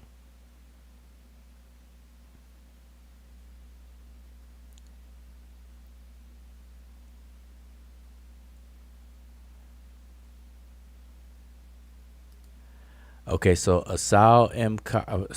Dang, now Mika, now I'm saying Asal M. Ka. That's crazy. Asal Ka. So your answer to my first question is by comparing systemic similarities in vocabulary, grammar, and identifying regular sound correspondences. They also look at borrowed and inherited words. Okay. So you are answering that question, but you are not all correct on that. So when you say they also look at borrowed and inherited words, that's the opposite of determining genetic relatedness. You want to exclude borrowed, but you definitely want to look at inherited words. That's what cognates are. So I could tell that. See, I could tell that you're not very familiar with it. But borrowed words, no. That's what you want to make sure you stay away from. Inherited words, yes. Those are what would be called cognates. Words that are inherited from a pre-dialectical parent between two or more sibling languages.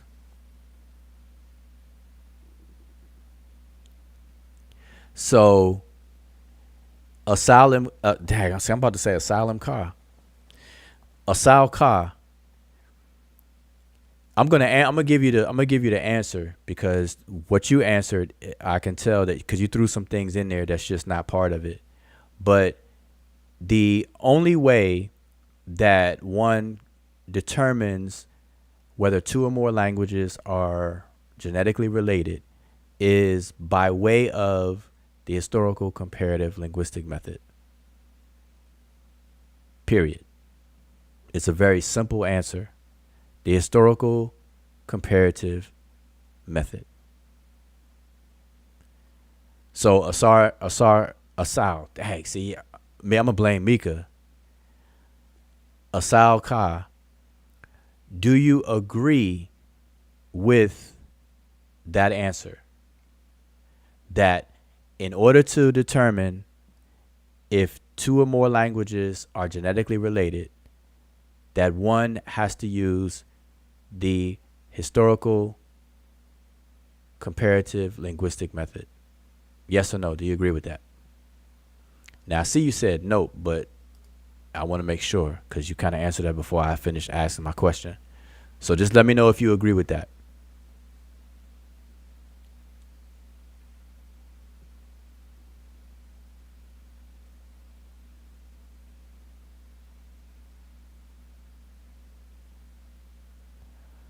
Let me know if you agree with that.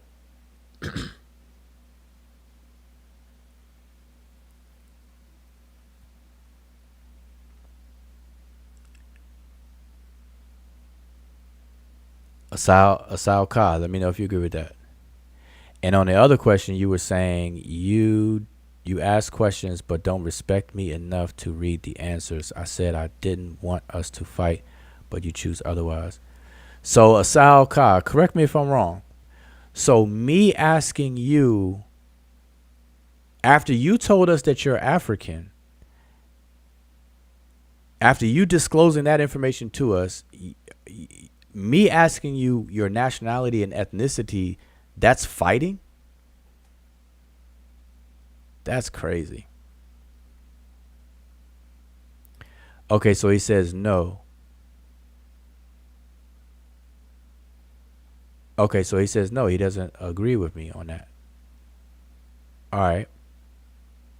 So Asal Ka, because I'm gonna shut this live stream down, and I'll be going live again this week. But what I want you to do, and hopefully hopefully you subscribe to our channel, and you'll know when we're live again. You hit the notification bell, right? What I want you to do is to provide any evidence to where the historical comparative method is not the method that is used to determine genetic relatedness of two or more languages. I want you to show evidence, show because you are leaning on academia and all that other kind of stuff, and you actually accuse me of laughing at academia or something like that. So utilize any academic source that you have, and I want you to show us where, in order to determine the relatedness of genetic relationship of two or more languages, is not by way of utilizing the historical comparative method. I want you to show us that. All right? I want you to cite or show us that. Do that for me. But what's crazier than that, though, that's that, right? What's crazier is that you actually are interpreting me as asking you about your nationality and ethnicity after you said you're African. You're determining that as fighting. And you said you ask questions but don't respect me enough to read the answers. I'm going through, as everybody can see, I'm going through showcasing these statements and stuff on the screen. I just said that my computer froze because I had some other things running in the background, and I had to leave and come back. I had to reset. I had to totally shut down and come back. So after having said all of that, you still say that I don't respect you enough to read the answers, and that you're interpreting me asking you the second question as fighting.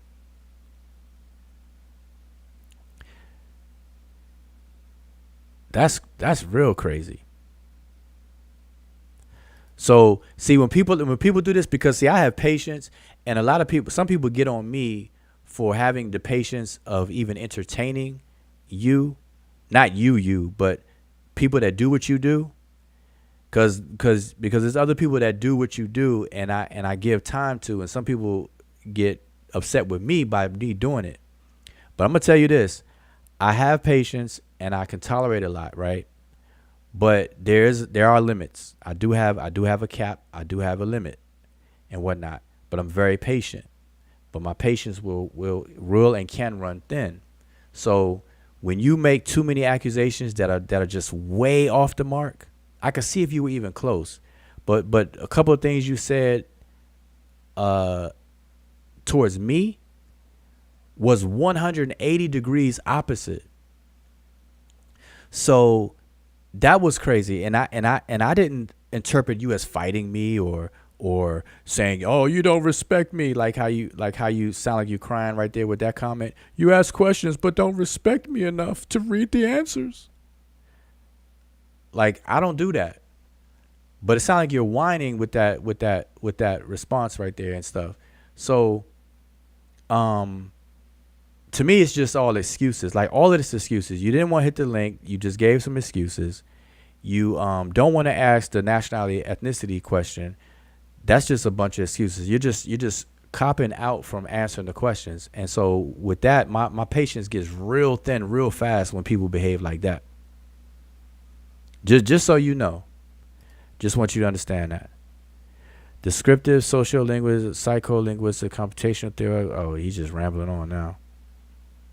That's what people do. People just toss around terms when all else fails. They just start saying, yes. The reason why I said no is because the Earth as it rotates on its axis, its axial point of north and south, which is tilted at 23 degrees away from the sun, the solar ecliptic, and because the moon is not in conjunction with the sun, as it was at one point with Jupiter and Mars, and then you have Pluto out there as an outlier. When it rotates at 90 miles an hour faster than the speed of light, which nothing can really do, but Pluto is the exception. When it does that and it lines up with Saturn, not only Saturn, but the rings, not only the rings, but the third ring on Saturn, when it does that, when it lines up like that, that's when you know the answer is no. That's what Asaka is doing right now. When water is no longer wet, that's when I can say yes.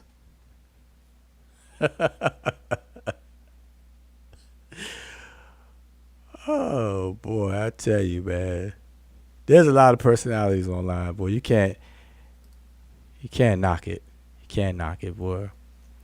MK, he did exactly what he accused Wujao of doing. He's a whole continent now. Ain't got no country or ethnicity out of it. Yep. Watch this, y'all. Watch this. MK, you there? Two. Okay. Emicat, are you African? Yes. What is your nationality? I'm Kenyan. What is your ethnicity? I'm Luo. What language do you speak? Doluo. And what other languages do you speak? Okay. Doluo as a mother tongue. I also speak Kiswahili, English, and Danish. Okay. Y'all see that? Y'all see how easy it is? Y'all see how easy that is? Emicat is African. Emicat is Kenyan by nationality. Luo by ethnicity or tribe. And she speaks Luo. She speaks, what you say, Danish. She speaks English and Kiswahili fluently. All four of those. Let alone get into the German and French and all this other stuff that Emiket's not telling y'all. But but anyway, y'all see how easy that is? Wait, Commissioner Depp, he says my cam is being blocked. Wait a minute, you didn't click on the link. It says my cam is being blocked. Wait a minute, I've been hitting the link. I've been hitting that link for a minute. Try to hit it right now, cause I don't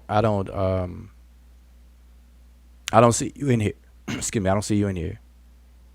Let me repost the link. Well, see, I'm about to shut down though. I'm about to shut down, and I made that announcement. But but I'm interested in seeing what you want to bring to the table. Commissioner Depp Hierophant.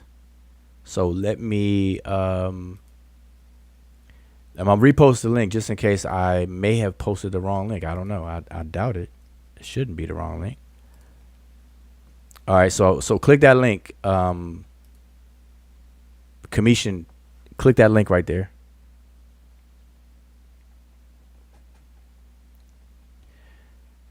He said, do run no.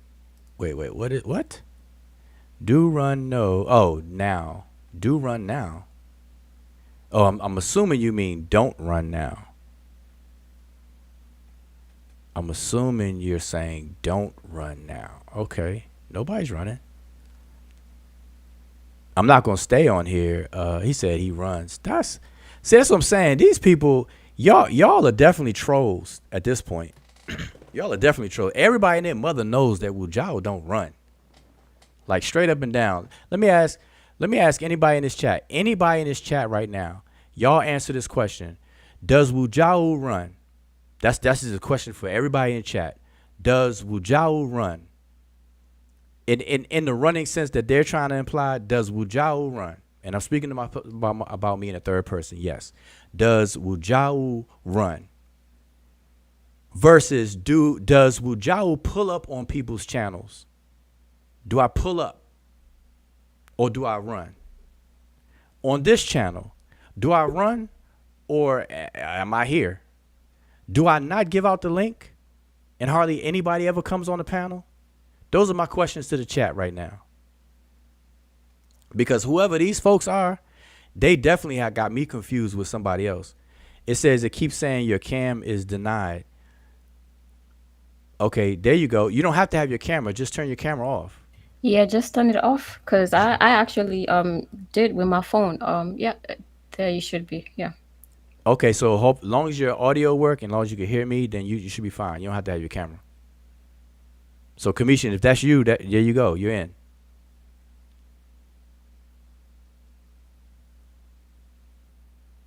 Hello, hello, hello.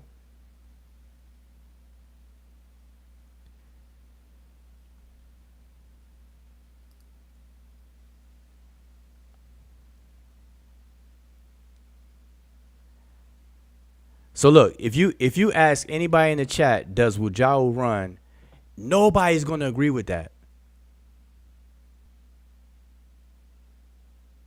Nobody's going to agree with that. So Commission, you're in here. So if you're talking, I can't hear you. So you may have to do something with your mic or whatever. Because I planned to end this live stream at 2:30, and I made that clear earlier. So, but because you want to play the game of don't run now, I'm going to specifically stay here for you, Commission. So get your mic working, because you're right there, and you're in. So if you can hear me, I can't hear you. MK, can you say something? Make sure it's not me. Mic check 1 2 1 2. Okay, all right, good. So okay, so Commission says, let me get the mic on point. Yeah, work on the mic. Maybe you have to leave and come back or whatever. But just to make it clear that I'm only here 9 minutes after 2:30 because of you. Because my plan was to end this live stream at 2:30. You know, people gotta wake up in the morning, right? So I'm gonna stay here for a little bit. Make sure you get it together. And by chance you don't get it together, I will be going live again throughout this today's Wednesday. I'll be going live again before the week is out. So make sure you if you can't get it together, wait a minute, somebody else hit the link. That you can hear me from my phone. Yeah, I can hear you from your phone. Okay, that's All your right, phone. so Okay. my phone is working good. Okay. All right. All right, cool. So you can come out of there. So Emicat just showed that she could log in on her phone and everybody we could hear and stuff like that. All right, so let's see. So let's keep on going down. So I said, keep on going down. Yeah, so see, Zoo even answered, said, nope, we'll definitely be pulling up. Asal Kaz definitely running. Medjay said running is actually good for your health. That's true. I mean, definitely walking or being active, but not that kind of running that they talking about.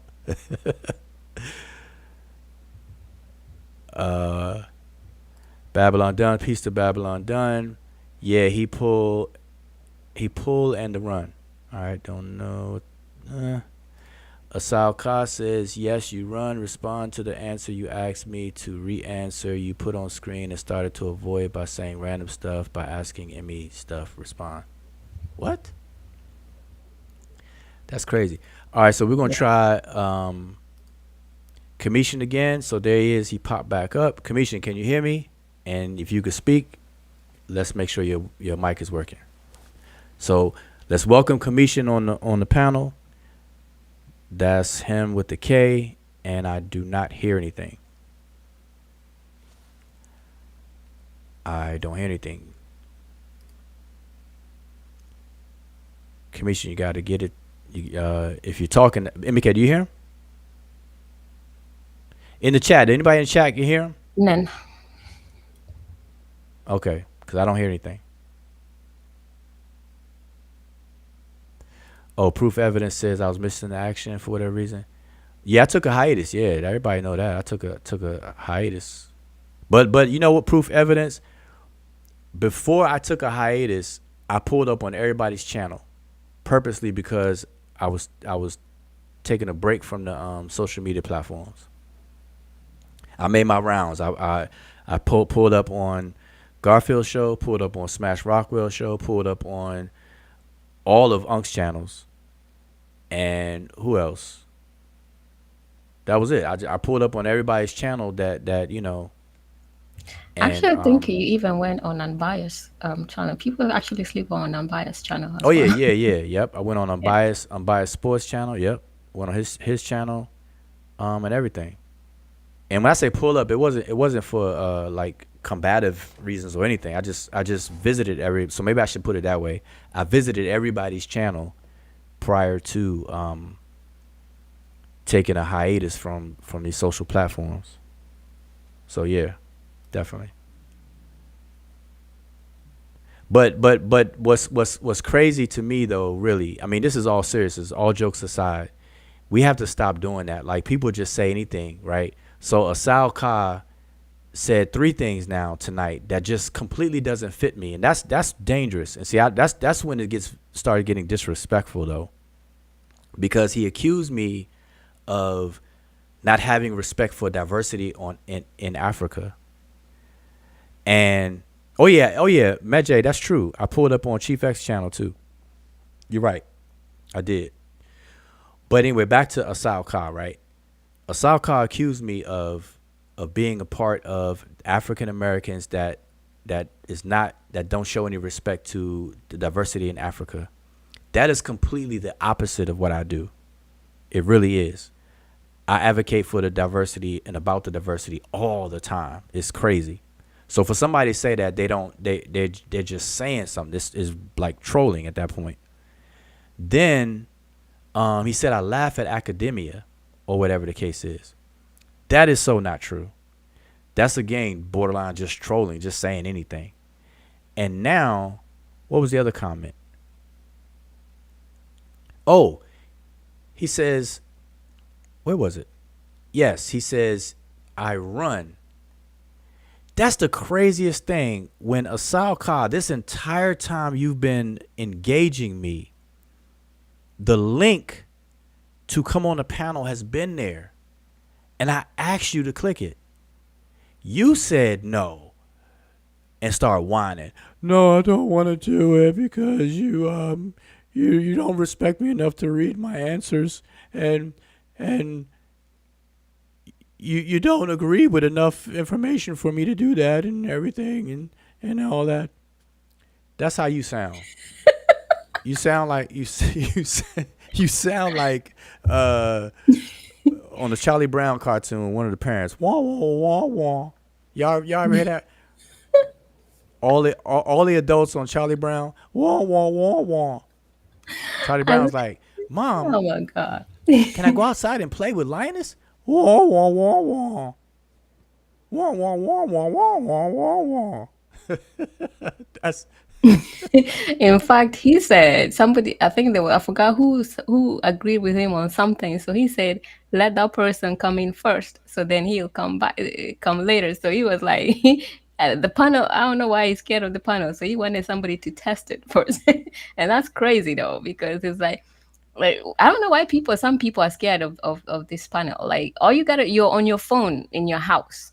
You're not in a wild where you're being attacked by lions if you say something wrong, or if somebody got a gun to your head. You're in your house with your phone, and all you got to do is just hit a link and then say, like, instead of typing and misspelling and all that kind of stuff and things not getting misunderstood, you just have to pick up your phone and then just talk to somebody and just say what you want to say. Like, it is, I don't know what is so scary about that.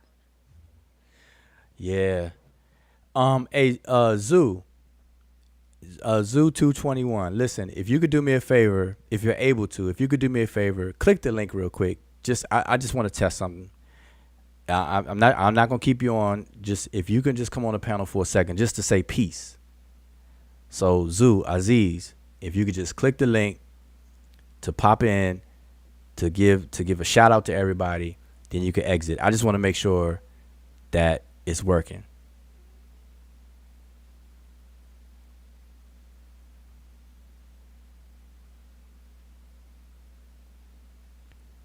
Yeah, we got a demonstration based confrontation. That's why I came in with my phone. So we got that figured. But let's Yeah, confirm. Let's do a confirmation. yeah, Because yeah. Wike Let's could be just doing some voodoo over here. Who knows? Like I'm yeah just trying to some agree with some Wuja over here, some voodoo, African yeah voodoo some over here. Luo yeah some Luo Jimmy Jammy voodoo stuff or something. So let somebody else confirm. But Some Bantu Egyptian voodoo. If we can do some pseudo judo. yeah, a lot of people are disappointing me out here though. Like, and you know what? Let me say this while we wait for Aziz to come in. If y'all know me, and go back to the first session sessions we ever had on this channel, and if you just know me as a person, I am actually the most shyest person. Like, I am very shy, but talking on talking on or just sitting in my house and just talking and sharing something that I love, that I'm very passionate about, is not a problem for me. I might be shaky some of the times, but I actually enjoy doing that even when I'm scared. So I do not understand how somebody can be so vocal in the chat, and then when it's time to just really conversate, like just have a discussion, and just to kind of avoid any confrontation, any misunderstanding. Like, you don't want to be misunderstood. So when it comes to just getting on the mic and just speaking, I do not know why somebody can be so scared and act like like they got 10 toes down on the chat. But once you invite them on just to come and speak, then it's like, I ain't doing it. I ain't doing it. I can do it, and I'm the most shyest person. So I know y'all can do it. There must be just other reasons why you're not doing it right now. Yeah, and listen, it's I'm what 19 minutes past the time I was trying to shut down. So all this is OT. All right, so we're gonna test this out, y'all. So the one and only Zoo 221, can you be heard? I can hear y'all. Can y'all hear me? Yep, hear you loud and clear. Say Loud and say clear. what's up. Say what's up to the people in the chat for me, please. Man, what's going on, everybody? All right, so Zoo is proof positive that this works. I didn't put no pseudo link in the chat. Oh man, No, this is crazy. no Senegal voodoo going on this time. Yeah, Senegal. Yeah, Zoo's Right. going to be accused of some Senegalese voodoo wall off schmoodoo. That's what he going to be Where accused where of. where did commission go? He can't. I don't know. He's having difficulties. He told me not to run, and I'm here for him. Oh man, I've been here 20 minutes over the time. So, I but thought he was listen, about to break it down. yeah, I was hoping he was. Yeah, but I appreciate you coming on. I just wanted you to come on, and make sure that I'm not crazy, and stuff. So yeah, but I'm about to definitely shut up. I'm gonna be live again. I'm gonna try to do something for more of a teaching moment using some things. I just wanted to come on here tonight to one, test out this upgrade to this platform that we use. We use Restream, Yeah, and this is my then first time on Restream. It looks pretty dope. yeah, it's pretty. It's a lot similar to StreamYard, but people use StreamYard. I use Restream. I got to be the oddball, but yeah. But what I was saying was yeah, I came to test that out, and plus just to kind of hang out a bit. I ain't anticipate being this long, but I'm gonna come back. I'm gonna get with Asar too, because this linguistic stuff is really gone too far, and I know we've Pretty- he's covered a lot in the past, but I think it may be time again to do a nice commission. I mean, I said commission because his name popped up again, but to do a nice presentation, Facts. I follow you. yeah, and stuff like that. So, but I appreciate you coming on. I'm about to go ahead and shut it down because I Okay, think no doubt, commission's having issues with his mic no anyway. doubt. All right, Hotep. Peace to the panel, peace to the chat. Hotep. All right, Hotep. All right, so commission. Yeah, I see you having issues with your mic. It's not allowing the mic. All right, so maybe next time. Yeah, And so but let me just a say this quick. real quick. Okay, I just go want to ahead. say this. Commission. I'm not one of those people that will pretend that you ran and all this other kind of stuff. I know you definitely legitimately have computer issue with your mic or whatever. So I'm not gonna hold any of that against you or whatever. But don't ever accuse me of running though, or anything like that, or even think that I run or something like that. I don't get down like that. But anyway, so next time, Commission, if when I'm live and provide the panel link, if you want to come on and share something, hey, you're definitely welcome to. All right. So just to make that clear. But MK, you were gonna say something. Yeah, I was just gonna say that if commission was on the phone, I think you have to allow on your phone settings. It will let you know that in the beginning. If it doesn't, then you have to manually go to your settings and allow the app itself to access both the mic and the camera if you want both. But you will have to give it access. And if you're on your computer, then once you are on this platform, then there's the settings icon, which is like the cogwheel, and that will you can do your settings over there. So just next time when you want to, because I know you had you have been here before, but probably something is different this time, so you just have to make that work next time. All right. So we have another person. I Sonic. Uh, want to greet Yo, you real peace, but I'm definitely about to shut it down. But peace to you. you can shut that. Can you hear me? Yeah, I can hear you. Yep, I can hear you loud and clear. I'm just here to say, Was Zoo, you are wrong in everything there is. What the hell's wrong with you, bro? oh I man, don't so know you what about you're to arguing stop? about, but you are very, very wrong. Oh man, all right. So listen, we're Oh, gonna do this don't again. hit me hard. So how you say your screen name? How you You're pronounce it? correct, bro. It's iSonic. You're Oh, correct. Isonic. Okay, Isonic. So listen, Isonic. Maybe we get together and I don't know what you and Zoo are discussing, but we can do this another time. No problem. But I appreciate you Maybe, coming on the panel because I don't know why people just don't want to come on the panel.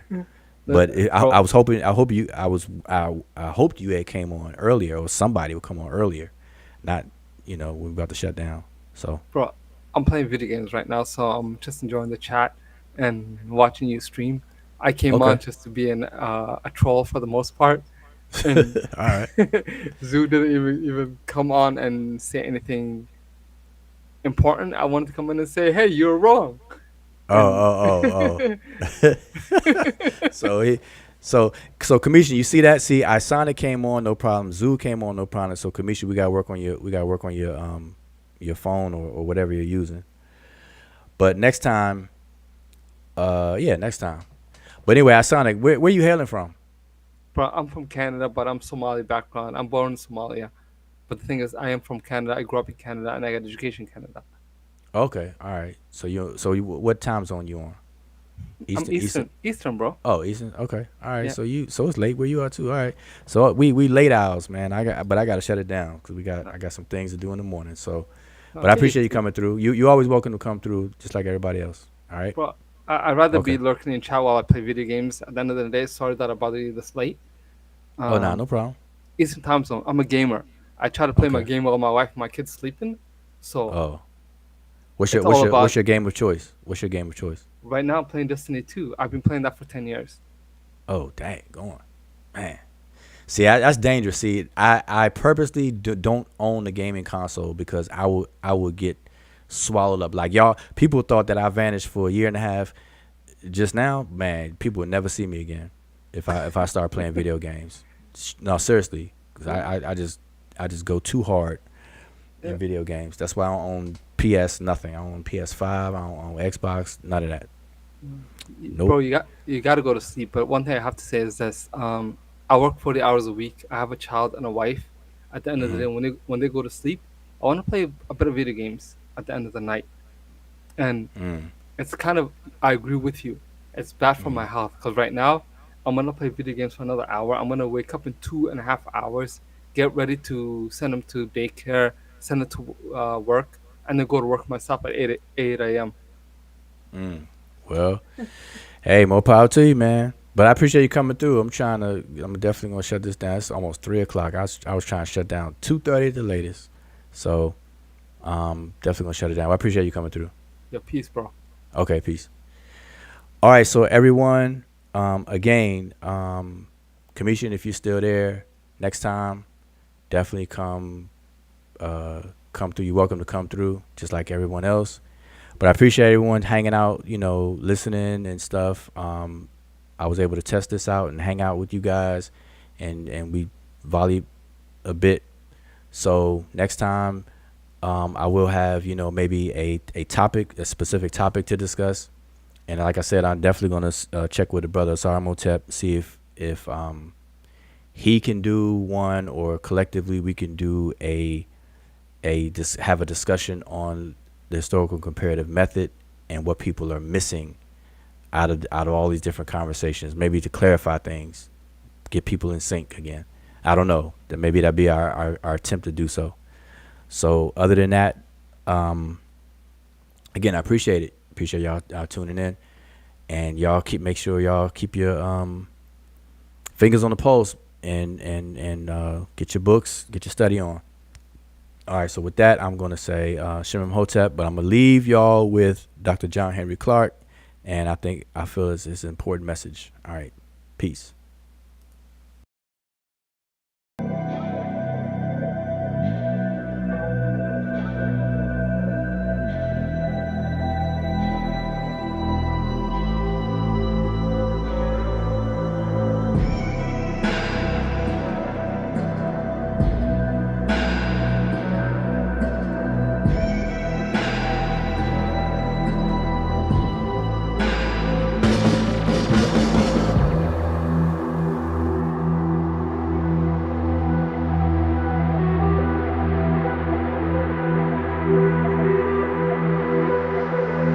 This is the irony of it all, and this is the trap.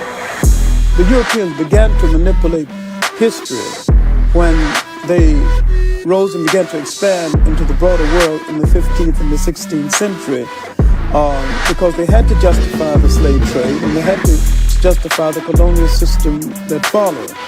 And modern racism has its incubation in that period. You cannot enslave a man and say he's a human being, but he has humanity. Black people have never written any definitions of race, any definitions of what a people. They have never said that these people with these kind of traits belong here.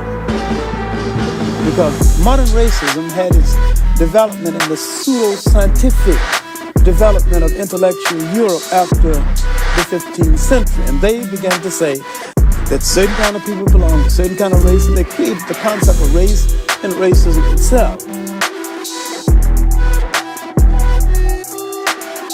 You saying, in essence, that there's no such thing as a race? Oh, I maintain that race is the phoniest issue ever invented by the mind of man. European invented it, developed the concept of race. There's really no such thing as a race because nature created no races. Race is a man-made thing. Could we say that being called black was a political term? It's a political term, and a term which indicates our self-awareness at this juncture in history, and I think we really need it. We need to really bathe in blackness for a while, but I wish we'd get the bath over with and go on to something a little more important. We need to really bathe in blackness for a while, but I wish we'd get the bath over with and go on to something a little more important. Black in itself is not an ethnic term. Black tells you how you look, but it don't tell you who you are. We are essentially an African people. Wherever we live on this earth, we're essentially an African people. And we relate to the millions of African people throughout the world, including the uncounted millions of Africans in Asia.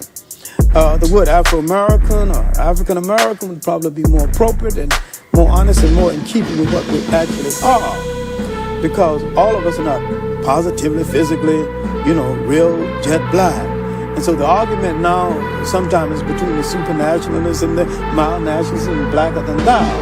When blackness is a state of mind, a state of attitude, a state of approach to things that can exist in almost any of us, including from the blonde black person to the jet black.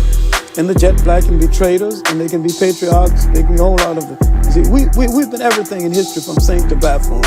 We are complete people, and we need to start looking at ourselves as a complete people. And I think that once we convinced ourselves that we're black and beautiful, we'll stop saying it and just go ahead and be black and beautiful and release a whole lot of energy for more important things. Could we say that being called black was a political term? It's a political term, and a term which indicates our self-awareness at this juncture in history, and I think we really need it. We need to really bathe in blackness for a while.